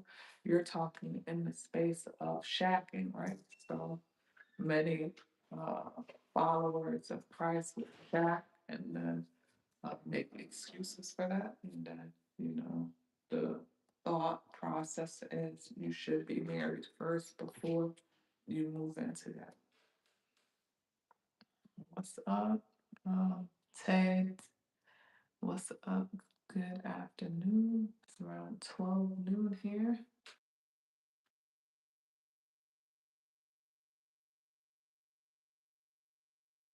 God bless you. God bless you. Yeah, I'm not saying that was a worthy husband at all because you don't have to do anything as ridiculous, but she was definitely trash. But see, okay, so let's think of it like this, right? Just like you have different types of women, you have different types of men, right? So you have that executive boss alpha male that he prefers for his spouse not to work, right? Then you have that male that is in partnership for his with his spouse. So he prefers that his partner does work, but he wants her to work in conjunction and he wants to collaborate. He wants them to work together. Then you have the spouse or the husband that is okay with his wife having a job outside the home as well as himself. So when you think about it in terms of alignment, you have to be very careful looking at it from a viewpoint or a lens that makes sense. We don't know what the dynamics of the relationship was. He could have been an individual that wanted her to stay at home. It doesn't mean that once the time came and he needed assistance, that she shouldn't have stepped up. I'm just saying, for some people, sometimes it's a little bit harder. Have you seen how hard it is for people to get a job that have just been in the job market versus if somebody had been out of the job market for 2, 3 years, how much harder it is sometimes? You got to pray over your application. You got to put in a million apps. you know? Let's see. So personally, my girl need to work at least part-time. See, some people said that. I heard it was one of the Braxton sisters that just got married the other day, and her spouse was online talking, and he was saying that she isn't the type that would want to stay home. Like she has to be doing something. So he knows his wife. So he knows what his expectations of her would be and what her expectations of herself is. Because if you beg me for money like a child, you supposed to be next to be a liability. But so, wait a minute, let's back it up a little bit. So, should your wife, if even if you are someone that says like I'm okay with my wife staying home and not going to work. So you said you at least need your wife to work part time. So I get that. But I'm just saying, if you have someone that says, like, hey, I'm okay with my wife staying home, then your wife shouldn't have to be. Your wife shouldn't have to be begging you for money like a child. And that is sometimes the dynamics of some relationships. That's why some women decide not to be stay at home wives because they don't want to feel like if they're childlike when it comes to money. If your husband goes to work and he earns a pretty good income, I could see him, being responsible in how he spends his money, right? But, you know, Maybe give your wife an allowance, you know? No, I am not in Michigan. Good guess. So Lorraine says she wasn't a child and continued to be like a child. That's why it all goes back to the first question I asked: what are the roles and responsibilities of a man and woman in a marriage respectively? And I did answer that, but now with you actually bringing back up that question, I would say to you, what do you feel are the roles of of a man? Like, you know, because sometimes we talk on the opposite end of the spectrum, and that's fine. You could also give what you would think your perspective would be as a woman, but what would you say if you had to lock down and name at least seven qualities or characteristics? What would that be? Hold on, I'll be right back.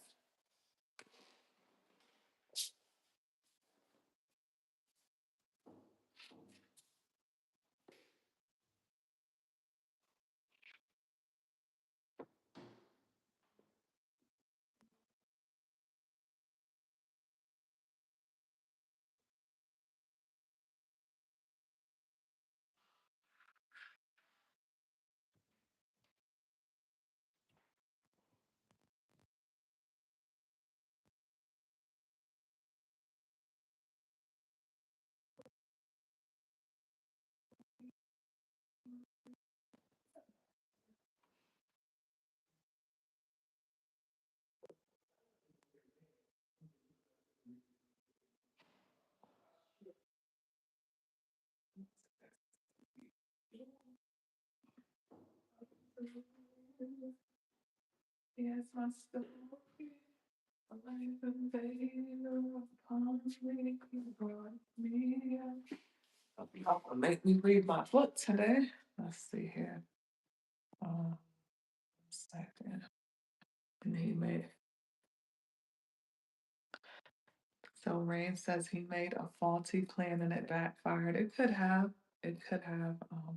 More to that story is then the wife ended up moving the husband into like a group home because he became disabled, and she stopped taking the kids to visit him. So the plan was faulty. It definitely backfired.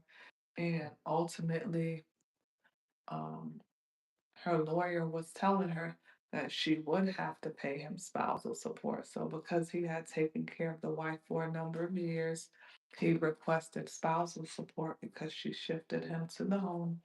And the lawyer was telling her that in their state, she may be actually required to pay him spousal support, right? So that paper is much more deeper than people think. I mean, if you don't work as an adult, and how is that not childlike? I was working since I was 17. Yeah, I mean, when you say childlike, right? Um, everybody is way in terms of like how you grow up is differently. So you were working from since you were 17. I worked from an early age, right? But I had individuals that didn't work until after they graduated high school, or some people that didn't work until after they graduated college. So I don't think when you encompass or say about a childlike experience, you're a child if you don't work, you know? Again, it's going to be based on sometimes people are courting and talking to one another and getting to know one another, and they tell each other the desires of their heart, what they're looking for in a mate. And then there are times when that conversation shifts and change. If you talk to me initially and I tell you I want to have 5 kids, and then we talk a year later and I say I don't want to have any kids, the conversation has shifted, it has changed, right? And so the conversation could have shifted in the terms and finances in their relationship. I think a man should be himself in a position that can fully provide for his family and take care of them. In America, it's really only the top 10% that could fully provide for a family as individuals. True. True. I, I would say true and false, actually. So you're right in terms of the percentage, but there are men that are making $40,000 a year. They're not in the top 10%, and they're able to provide, but that is more in partnership with their spouse. But you should aspire to do that. I do think that the man should have a majority of the financial burden because the woman, like you said, has to take breaks from work to give birth to kids and raise the kids. Okay. So I think the role of the man is to be the primary provider because men are more physically equipped to work. And even though the wife could work, she doesn't have as much bandwidth to work. Okay. Well, I'm picking up what you're putting down. But in America, after the wife does not work, the family cannot be successful for over 90% of the population of families. Mm, okay. So all list of 7 qualities now. Should be loving, kind, and responsible to the family and life, expert planner for life and career, protect his family from the dangers of the world, religious guide of the family, okay, represent the family well, and make sure that his family will be okay when he's gone. Deep, deep. Yeah, that's a pretty good list. Uh, it's definitely a pretty good list. It's something that I would say that men should aspire to. If you go to college or you're going to school, that's still adult activity. So I'm not going to say that's childish. These conversations make sense. You know, marriage is something that should not be entered into lightly. Um, think people don't take into consideration for better or for worse, like the days that it could just really be not a great day. Not worse in the terms of like something that is hazardous to you, but worse in the sense of just life beating you down sometimes, right? But just having a partner that even in those bad days, even in a storm, that you know that they will always be there to lend an encouraging word or to be able to be your peace, right? So, y'all, we have been on for a while. We got work to do. We have videos to work on. So I may be back on a little bit later. I got to go. Happy Sunday to you. Woke up early. We had our ginger shot, um, dragon fruit. I have to find something to eat. Let's see. Right, yeah, 40K could actually provide for a family of four if you use government assistance. But if you work with a wife and she works too, that's how you would support the family. Right. That's what I said. I mean, I think 40K, depending on if you're living within your means, rent, mortgage and stuff is pretty expensive. Some of the 7 overlap, but it covers most of what a man should do and aim to do. I'm still in school now and I'm 29. Okay. All right. So yeah, you're young. You got time, That's a good thing. Very encouraging. So we are out, getting ready to go work on some content. Beautiful people. Thank you again for making it an amazing week. We hit the 12,000 mark in the month of June. That's pretty amazing. I appreciate each and every one of you. If with pleasure you are viewing any work a man is doing, any work a woman is doing, if you like them or you love them, you're gonna tell them. Tell them now. Don't withhold your application. So the preacher makes oration and he or she lies with snowy lilies on their brow. Thank you. It was a great conversation. We got to get you back in here. You keep the conversation going. You bring up very good questions, excellent perspective. Yep. So looks like a nice crib. Stay blessed. Thank you, Ricky Ricks. Thank you. Um, so I'm gonna close out with pleasure. You are doing any work a man is doing, any work a woman is doing. If you like them or you love them, tell them now. Don't withhold your approbation till the preacher makes oration and he or she lies with snowy lilies on their brow. For no matter how you shout it, they won't really care about it. They won't know how many teardrops you have shed. If you think some praises do him, do her, do them, now's the time to slip it to them. Give them their flowers, their roses, their jewels, for they cannot read their tombstone. They're no longer here. Mhm. Nothing wrong with government assistance. Listen, you trying to bring up a whole nother topic. We gotta get out of here with let's make the government assistance topic the next one that we talk about when we jump on here. Cause we can talk for hours. Remember those EBT days? I remember EBT when it was the actual paper EBT, when you had the brown dollars and the different color dollar bills. We used to run to the Chinese store and buy a $5 meal in the project. I used to work with an interior designer. I know quality when I see it. Thank you. Actually, you know, I do I do think it's a nice space. And definitely something wrong with government assistance. Wait a minute. What's the issue with government assistance? See y'all, I was trying to sign off. Now y'all starting a whole new debate. I'll be back.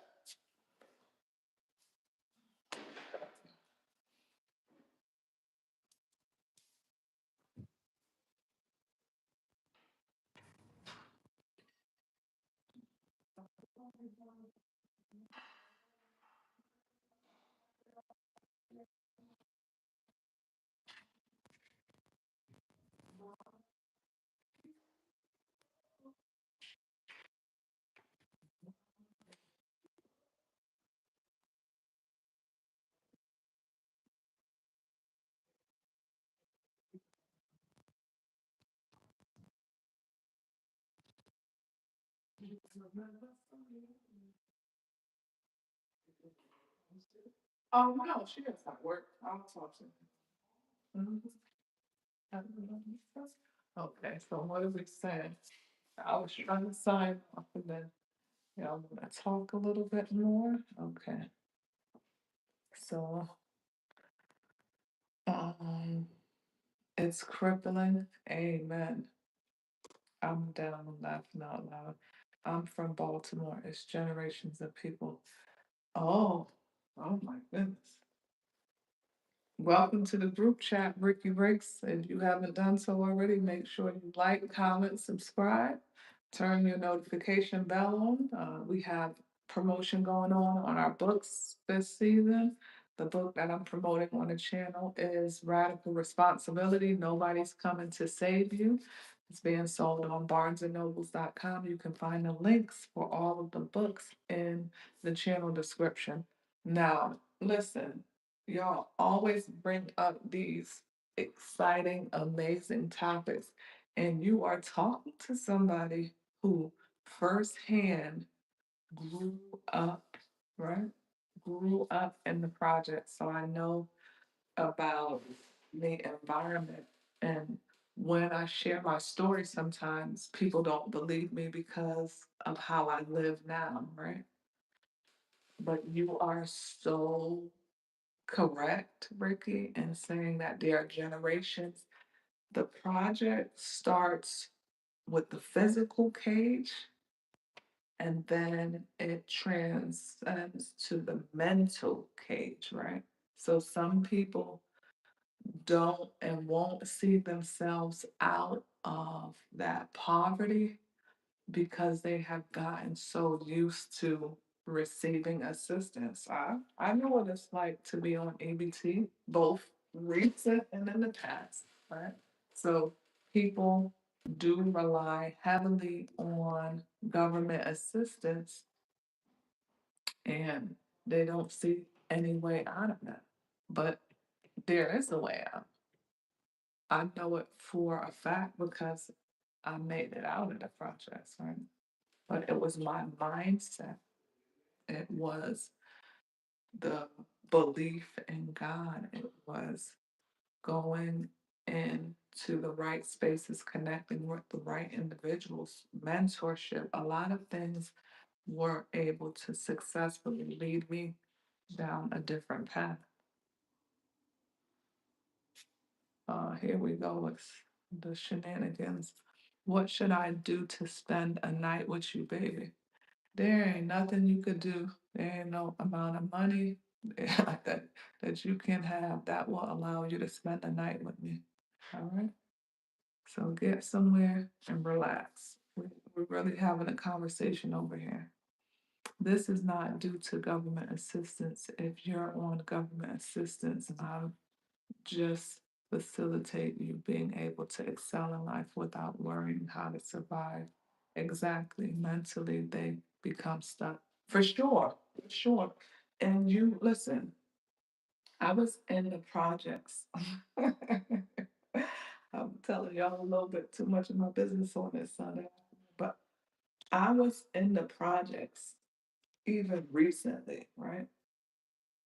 And so I went to visit, and just some of the things that I saw, I could understand from the bars on the windows to the mentality of the people. My first night going into the projects, right?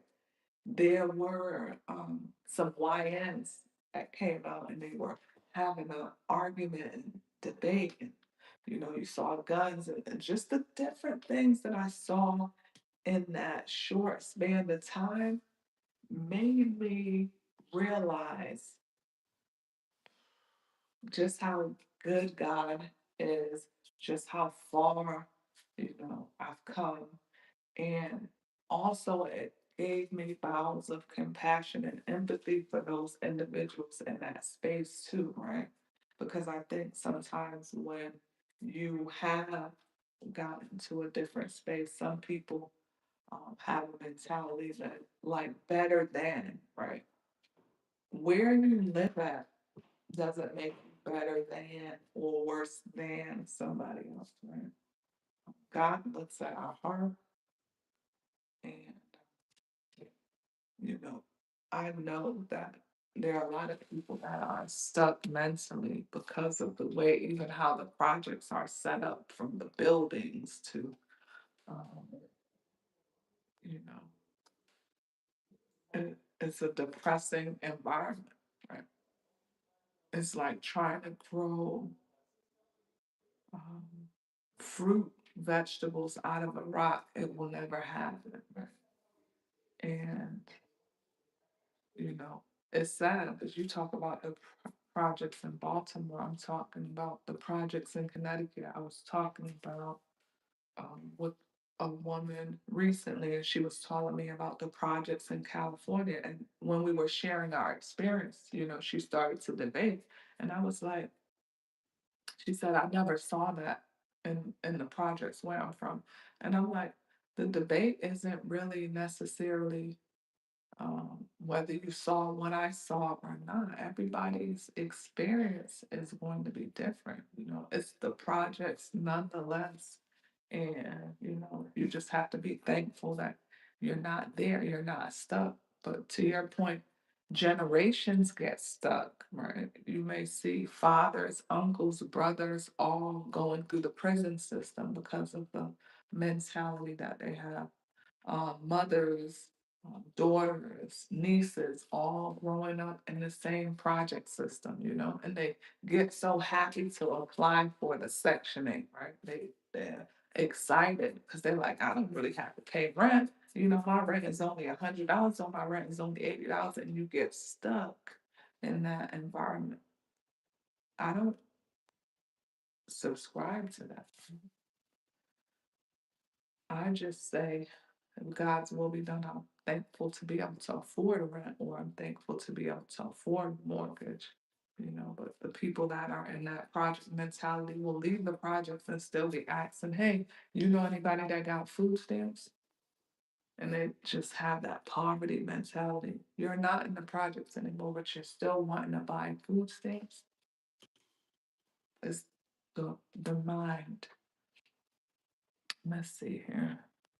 Get, get the, um, Raj, I agree if you use it as actual assistance, but people that become government dependent, right? And you see what's going on with Trump now, right? What he's doing with those individuals that have become dependent, and the uproar that it was causing, and what he's trying to do with EBT and so on and so forth, even to the point people get part-time jobs and turn down extra hours because it will mess with the benefits. Yes.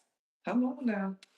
I mean, you know, because, or they don't even want. I saw a viral video of a mother not wanting her son to work because if he worked and he had an income, then she wouldn't be eligible for benefits, you know? At Ricky B. So are you saying that there should be limit on how much government assistance people receive to ensure that the government assistance is not abused? I think the lower middle class is in more need of government assistance, okay, than these people who just refuse to try. Listen, but do y'all remember when Biden was in office, what was actually going on? They were giving out cards to the immigrants, right? And these cards had like $8,000 on the cards, and they were able to use the cards to get EBT food, different assistance. And had they given those same benefits, to your point, to the middle class, to the people that were struggling to pay their mortgage or their rent, do you know what $8,000 a month would have done for a middle class family versus what they were choosing to do with it? Like they elect and choose to distribute and allocate the resources and the funds in ways that are not helpful to the culture. I know for unemployment, you must show that you have been applying, right? Right?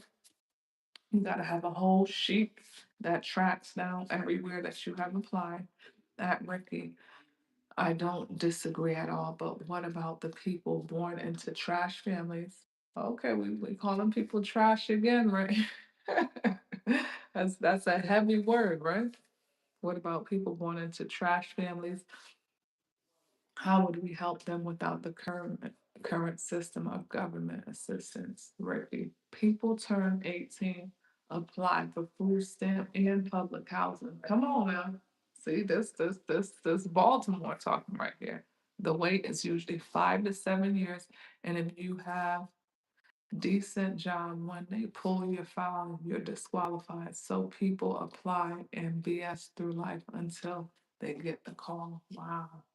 At Ricky, true, and I don't disagree at all, but it's ridiculous 100% in my opinion. Do you want to wait to make it make sense to make them go to college, and then did they pass so they could? Okay, kind of read that pretty fast. So it says, viably get jobs after they graduate. So you'd house them for 4 years at least, and then they would support themselves. Ricky, people born to trash family is tricky. I won't say let them suffer, but same time giving them house and 700 towards food is not helping them succeed. Hold on, we'll be back.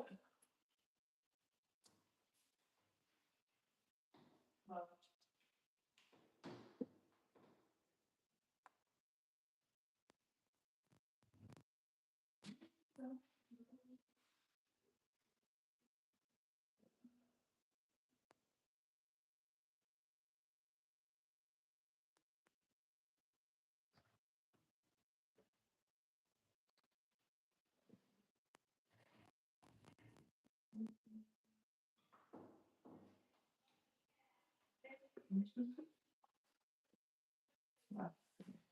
You done with the thing, someone? Okay.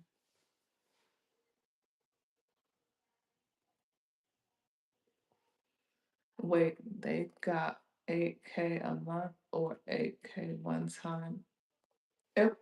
It depends. So when I saw it in Charlotte, some of the stipends that they got monthly was anywhere between like 4 and 8,000 a month. It was a lot.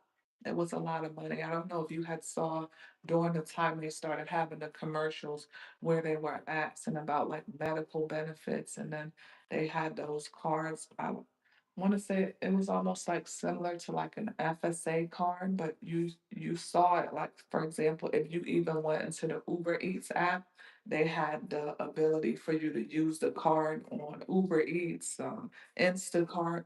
You know, they were getting a substantial check between 4 and 8,000 a month.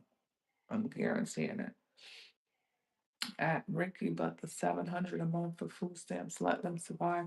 Then they could go to public schools and get a decent education. If you go to a city college, you don't even pay to go to college. And they may even pay you if you are low income enough. When it comes to, like I said, the food stamps, food, you know, people need that to survive, right? So I'm not opposed to them being able to get assistance. I think sometimes the argument or the debate is sometimes people are relying on that assistance, and they could be someone that could very well be out working an honest job, making a decent wage, and not needing food stamps, right? So mentally, they have become dependent on a system where if they take the initiative, they could actually be working a good job.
Sure, no worries.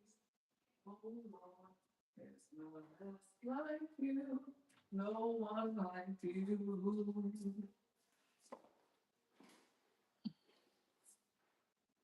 Okay, let's see. And they may even pay you if you are low income enough, Ricky. Yes, that's true, but it's no way you grind the same knowing you have 700 and free food. Listen though, I mean, listen, I've been in the situations, I've had to stand in lines myself, and I've seen some of the individuals that were standing in line, for example, they have programs in our area that are called like crisis, and when I was in the line, what I noticed is that some of those people that were in the line seeking assistance for utilities and expenses when it comes to the household, right? The crisis, if you are a renter, they also help those individuals with their rent. But if you're a homeowner, they don't help you with your mortgage rent. But there were people in those lines that were actually workers. Like I would see badges of people that were working like for Wells Fargo or the telephone company or other jobs, and they still needed the help. So what does that say really in terms of what's going on economically, right? So we say, hey, they're not going to grind the same if they know they have that 700. But what about the people that are earning a wage that is not a livable wage? So they are making 17, $18 an hour, and rent is 1,800 to 2,000, just giving or drawing a reference. The amount that they're earning in terms of a wage will never allow them to respectfully get food, groceries, pay their utility bills, pay their rent, pay their, cell phone bills, pay their internet. Like the bills are surmounting, they're heavy, they're huge, they're large, and the income that they're earning is not a livable wage, right? So there is a discrepancy. That is the issue why you have people that work jobs still being eligible for EBT or other assistance. At Ricky, for a man, at least I'd say it isn't as stressful because as a man, if you're not a dude on top, nobody cares about you. Okay. It was a lot of money, but I would say if you are, let's see here, content being a bum as a man, that's completely different, and you should be absolutely thrown out of the system because you're useless for women. It's very different, but that's another conversation. Okay, another day. If you try to get no help and suffer, but if you do nothing, you get a free home in the most violent area. Wow. Wait a minute. What do you mean? What do you mean here? Right? Exactly. But the area is really not nice, so that shouldn't be enough motivation to succeed and get out of there.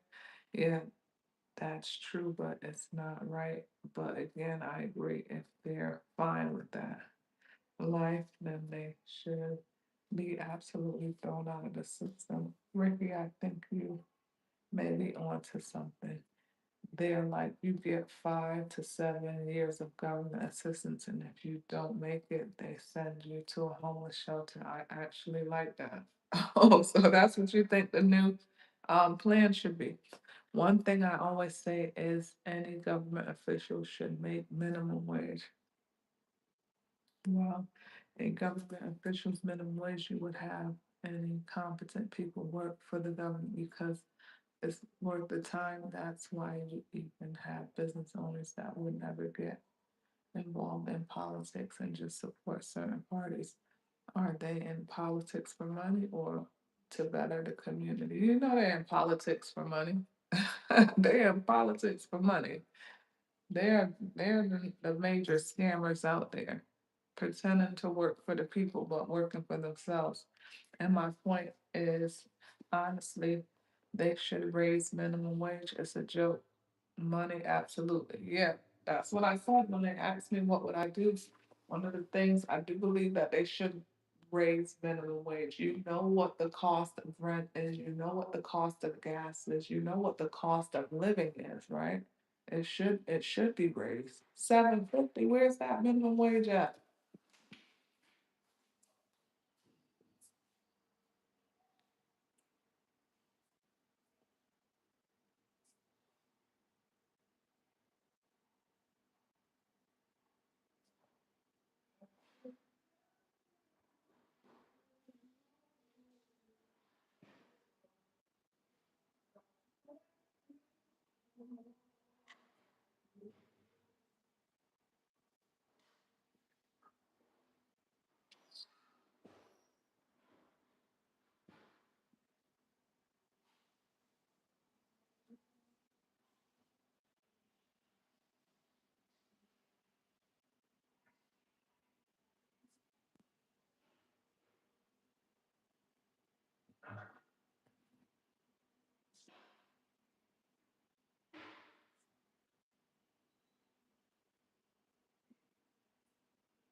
I'm trying to make some lunch.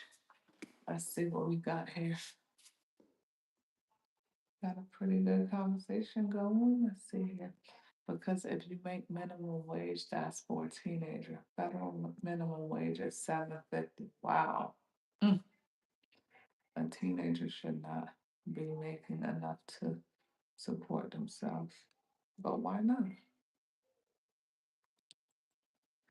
I'm fine with minimum wage, honestly, because you should be getting an education to make sure that you're making enough to support yourself. Why should a teen not be able to support themselves? That's a good question. That's what I was thinking too, Ricky. Like why would they not be able to do so? A lot of teens, I mean, they have the responsibility, especially those that are growing up in the single parented homes, of even having to support themselves mostly. So why should they not earn a livable wage? If minimum wage is too high, then unskilled workers would um, have to do way more than they already doing and have it to get an education just to get a job at all. If you could make enough to support yourself by doing an unskilled job, we would have less skilled workers because there's no reason to try to work harder. You try harder to make more. There's way more than enough people already saying that college is a waste of money, and it's because they have a lack of education. Hold on.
finishing up some lunch to get caught up on this conversation.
Conversation going?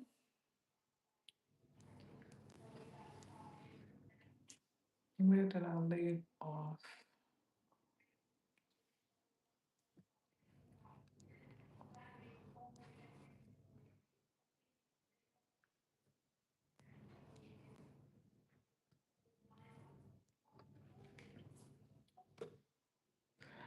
I do not think that giving them higher wages would help because then they'd continue to be unskilled, low level members of society that contribute nothing. How is going to work not productive member of society? If you made it a mandate that they have to get some education or some certification while they're on government assistance to be able to get better paying jobs, that would fix the problem. I mean, working at McDonald's is not really something a skilled adult would be doing. You shouldn't be able to support yourself just because you work at McDonald's for 40 hours a week. Bro, if everyone was rich, who would be a janitor? Who would sign up to write parking tickets? Who would cook in the hot kitchen? You have to be logical. Did janitor should be taking steps to advance his life? Everyone has a janitor at some point in your life, unless their family was well off. Your perspective is a little off, my friend. I used to work as an exterminator. I had to because I was an unskilled worker and I needed money. I had about 40 college credits and dropped out because I couldn't afford to pay for school. Perspective is not sustainable realistically. If you increase the minimum wage, then businesses would go out of business. They only skilled people that work in McDonald's are management sometimes and owners. You shouldn't punish them because the workers that they have are underachievers. Flipping a burger for an hour is not worth $15. If you increase the minimum wage, they would have to downsize their staff tremendously, and the people that work there would have to do the jobs of two or three people. Going to further your education should grant you a better paying job, but anything, anywhere you work, you should be able to get decent house and pay your bills.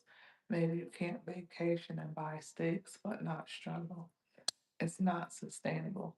Why should anywhere you work give you enough money to pay your bills, household bills? That doesn't even make sense. That sounds like communism instead of meritocracy. How the did we switch sides? I was talking about keeping government assistance and you said remove it. Now you're talking about giving people more money and I'm saying they don't deserve it. Y'all did switch sides, Ricky. Getting a job is not government assistance. Someone getting up to work can't afford to live, but if you do nothing, you get house, electricity, and food for free. It would be government assistance if you increase their income for a job that's unskilled. So we got a little debate going on here.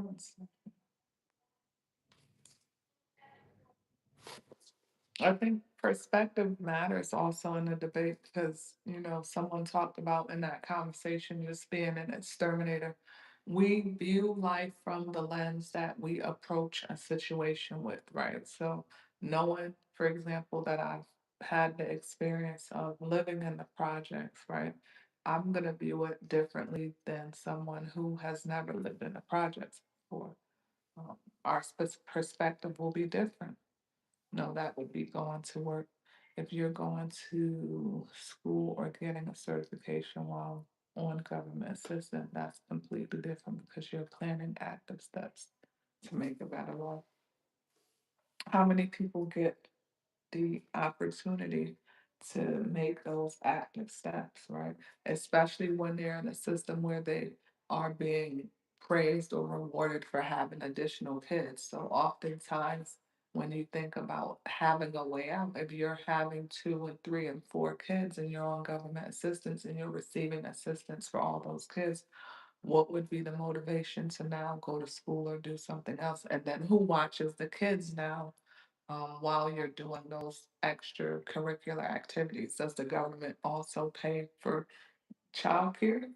'Cause that makes a difference as well.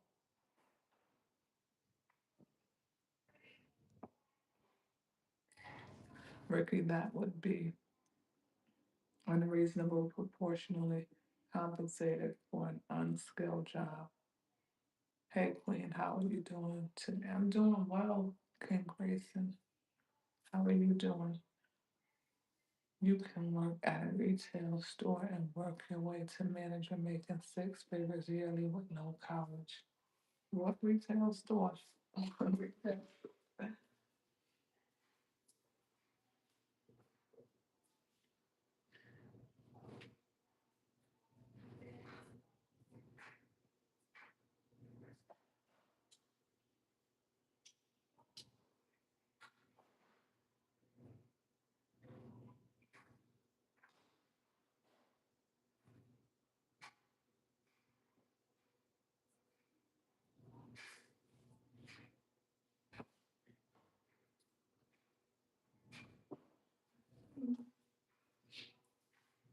And this battery is fading.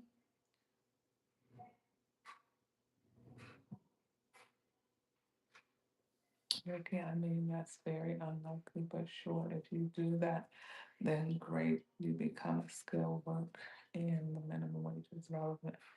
Rick, have you heard what workers make at Costco? Bro, you know how many people go to college and can't even get a job and they fail? Listen, you're speaking my language, let's put this. There's a lot of people that go to college and fail. Guys, we gotta charge this up. Hold on. Hold on.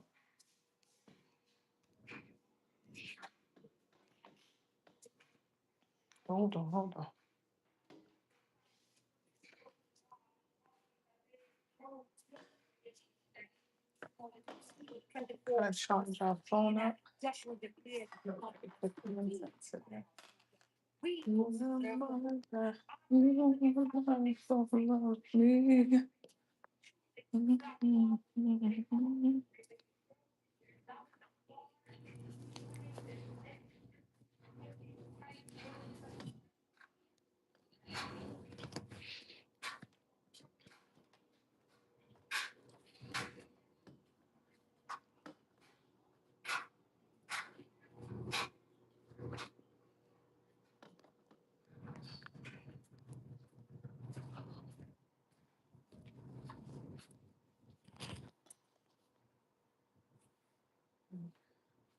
Changing locations. I need to put this on the charger.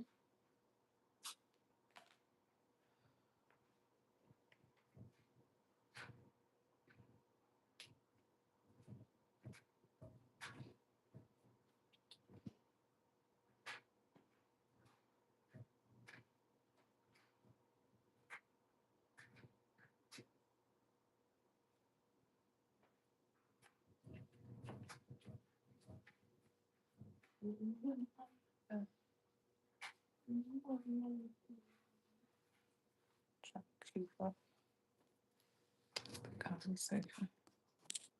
Okay, put this on charge.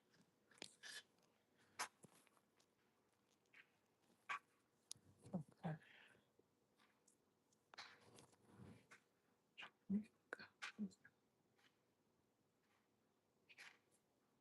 That make like 30, which I think is crazy, but apply there and don't complain that you don't get $10 for flipping burger. At Ricky, they didn't get a job because they wasted their time in college and studied something foolish like gender studies. If you did not major in STEM, you most likely wasted your time. I will also say there are no prerequisites to get into law school. If you graduated from college, you could apply to law school. All you have to do is do well on the LSAT, which I'm not saying is easy, but you can't get a college degree and say it's useless. It just means that you wasted your time. Let's see here. Pretty good debate, y'all. We gotta charge this up for content for later on. So as much as I would like to keep the live going, we are on the charger. So I will sign back on later on today. Look for the notification. Make sure if you haven't done so already that you're subscribed to the channel. Like, comment, turn the notification bell on. So whenever I upload new videos, you will be made aware. Some people get out college for pharmacists but take entry level pharmacy tech job just because nobody hiring for pharmacists. Yeah, subscribe. We'll be right. Okay.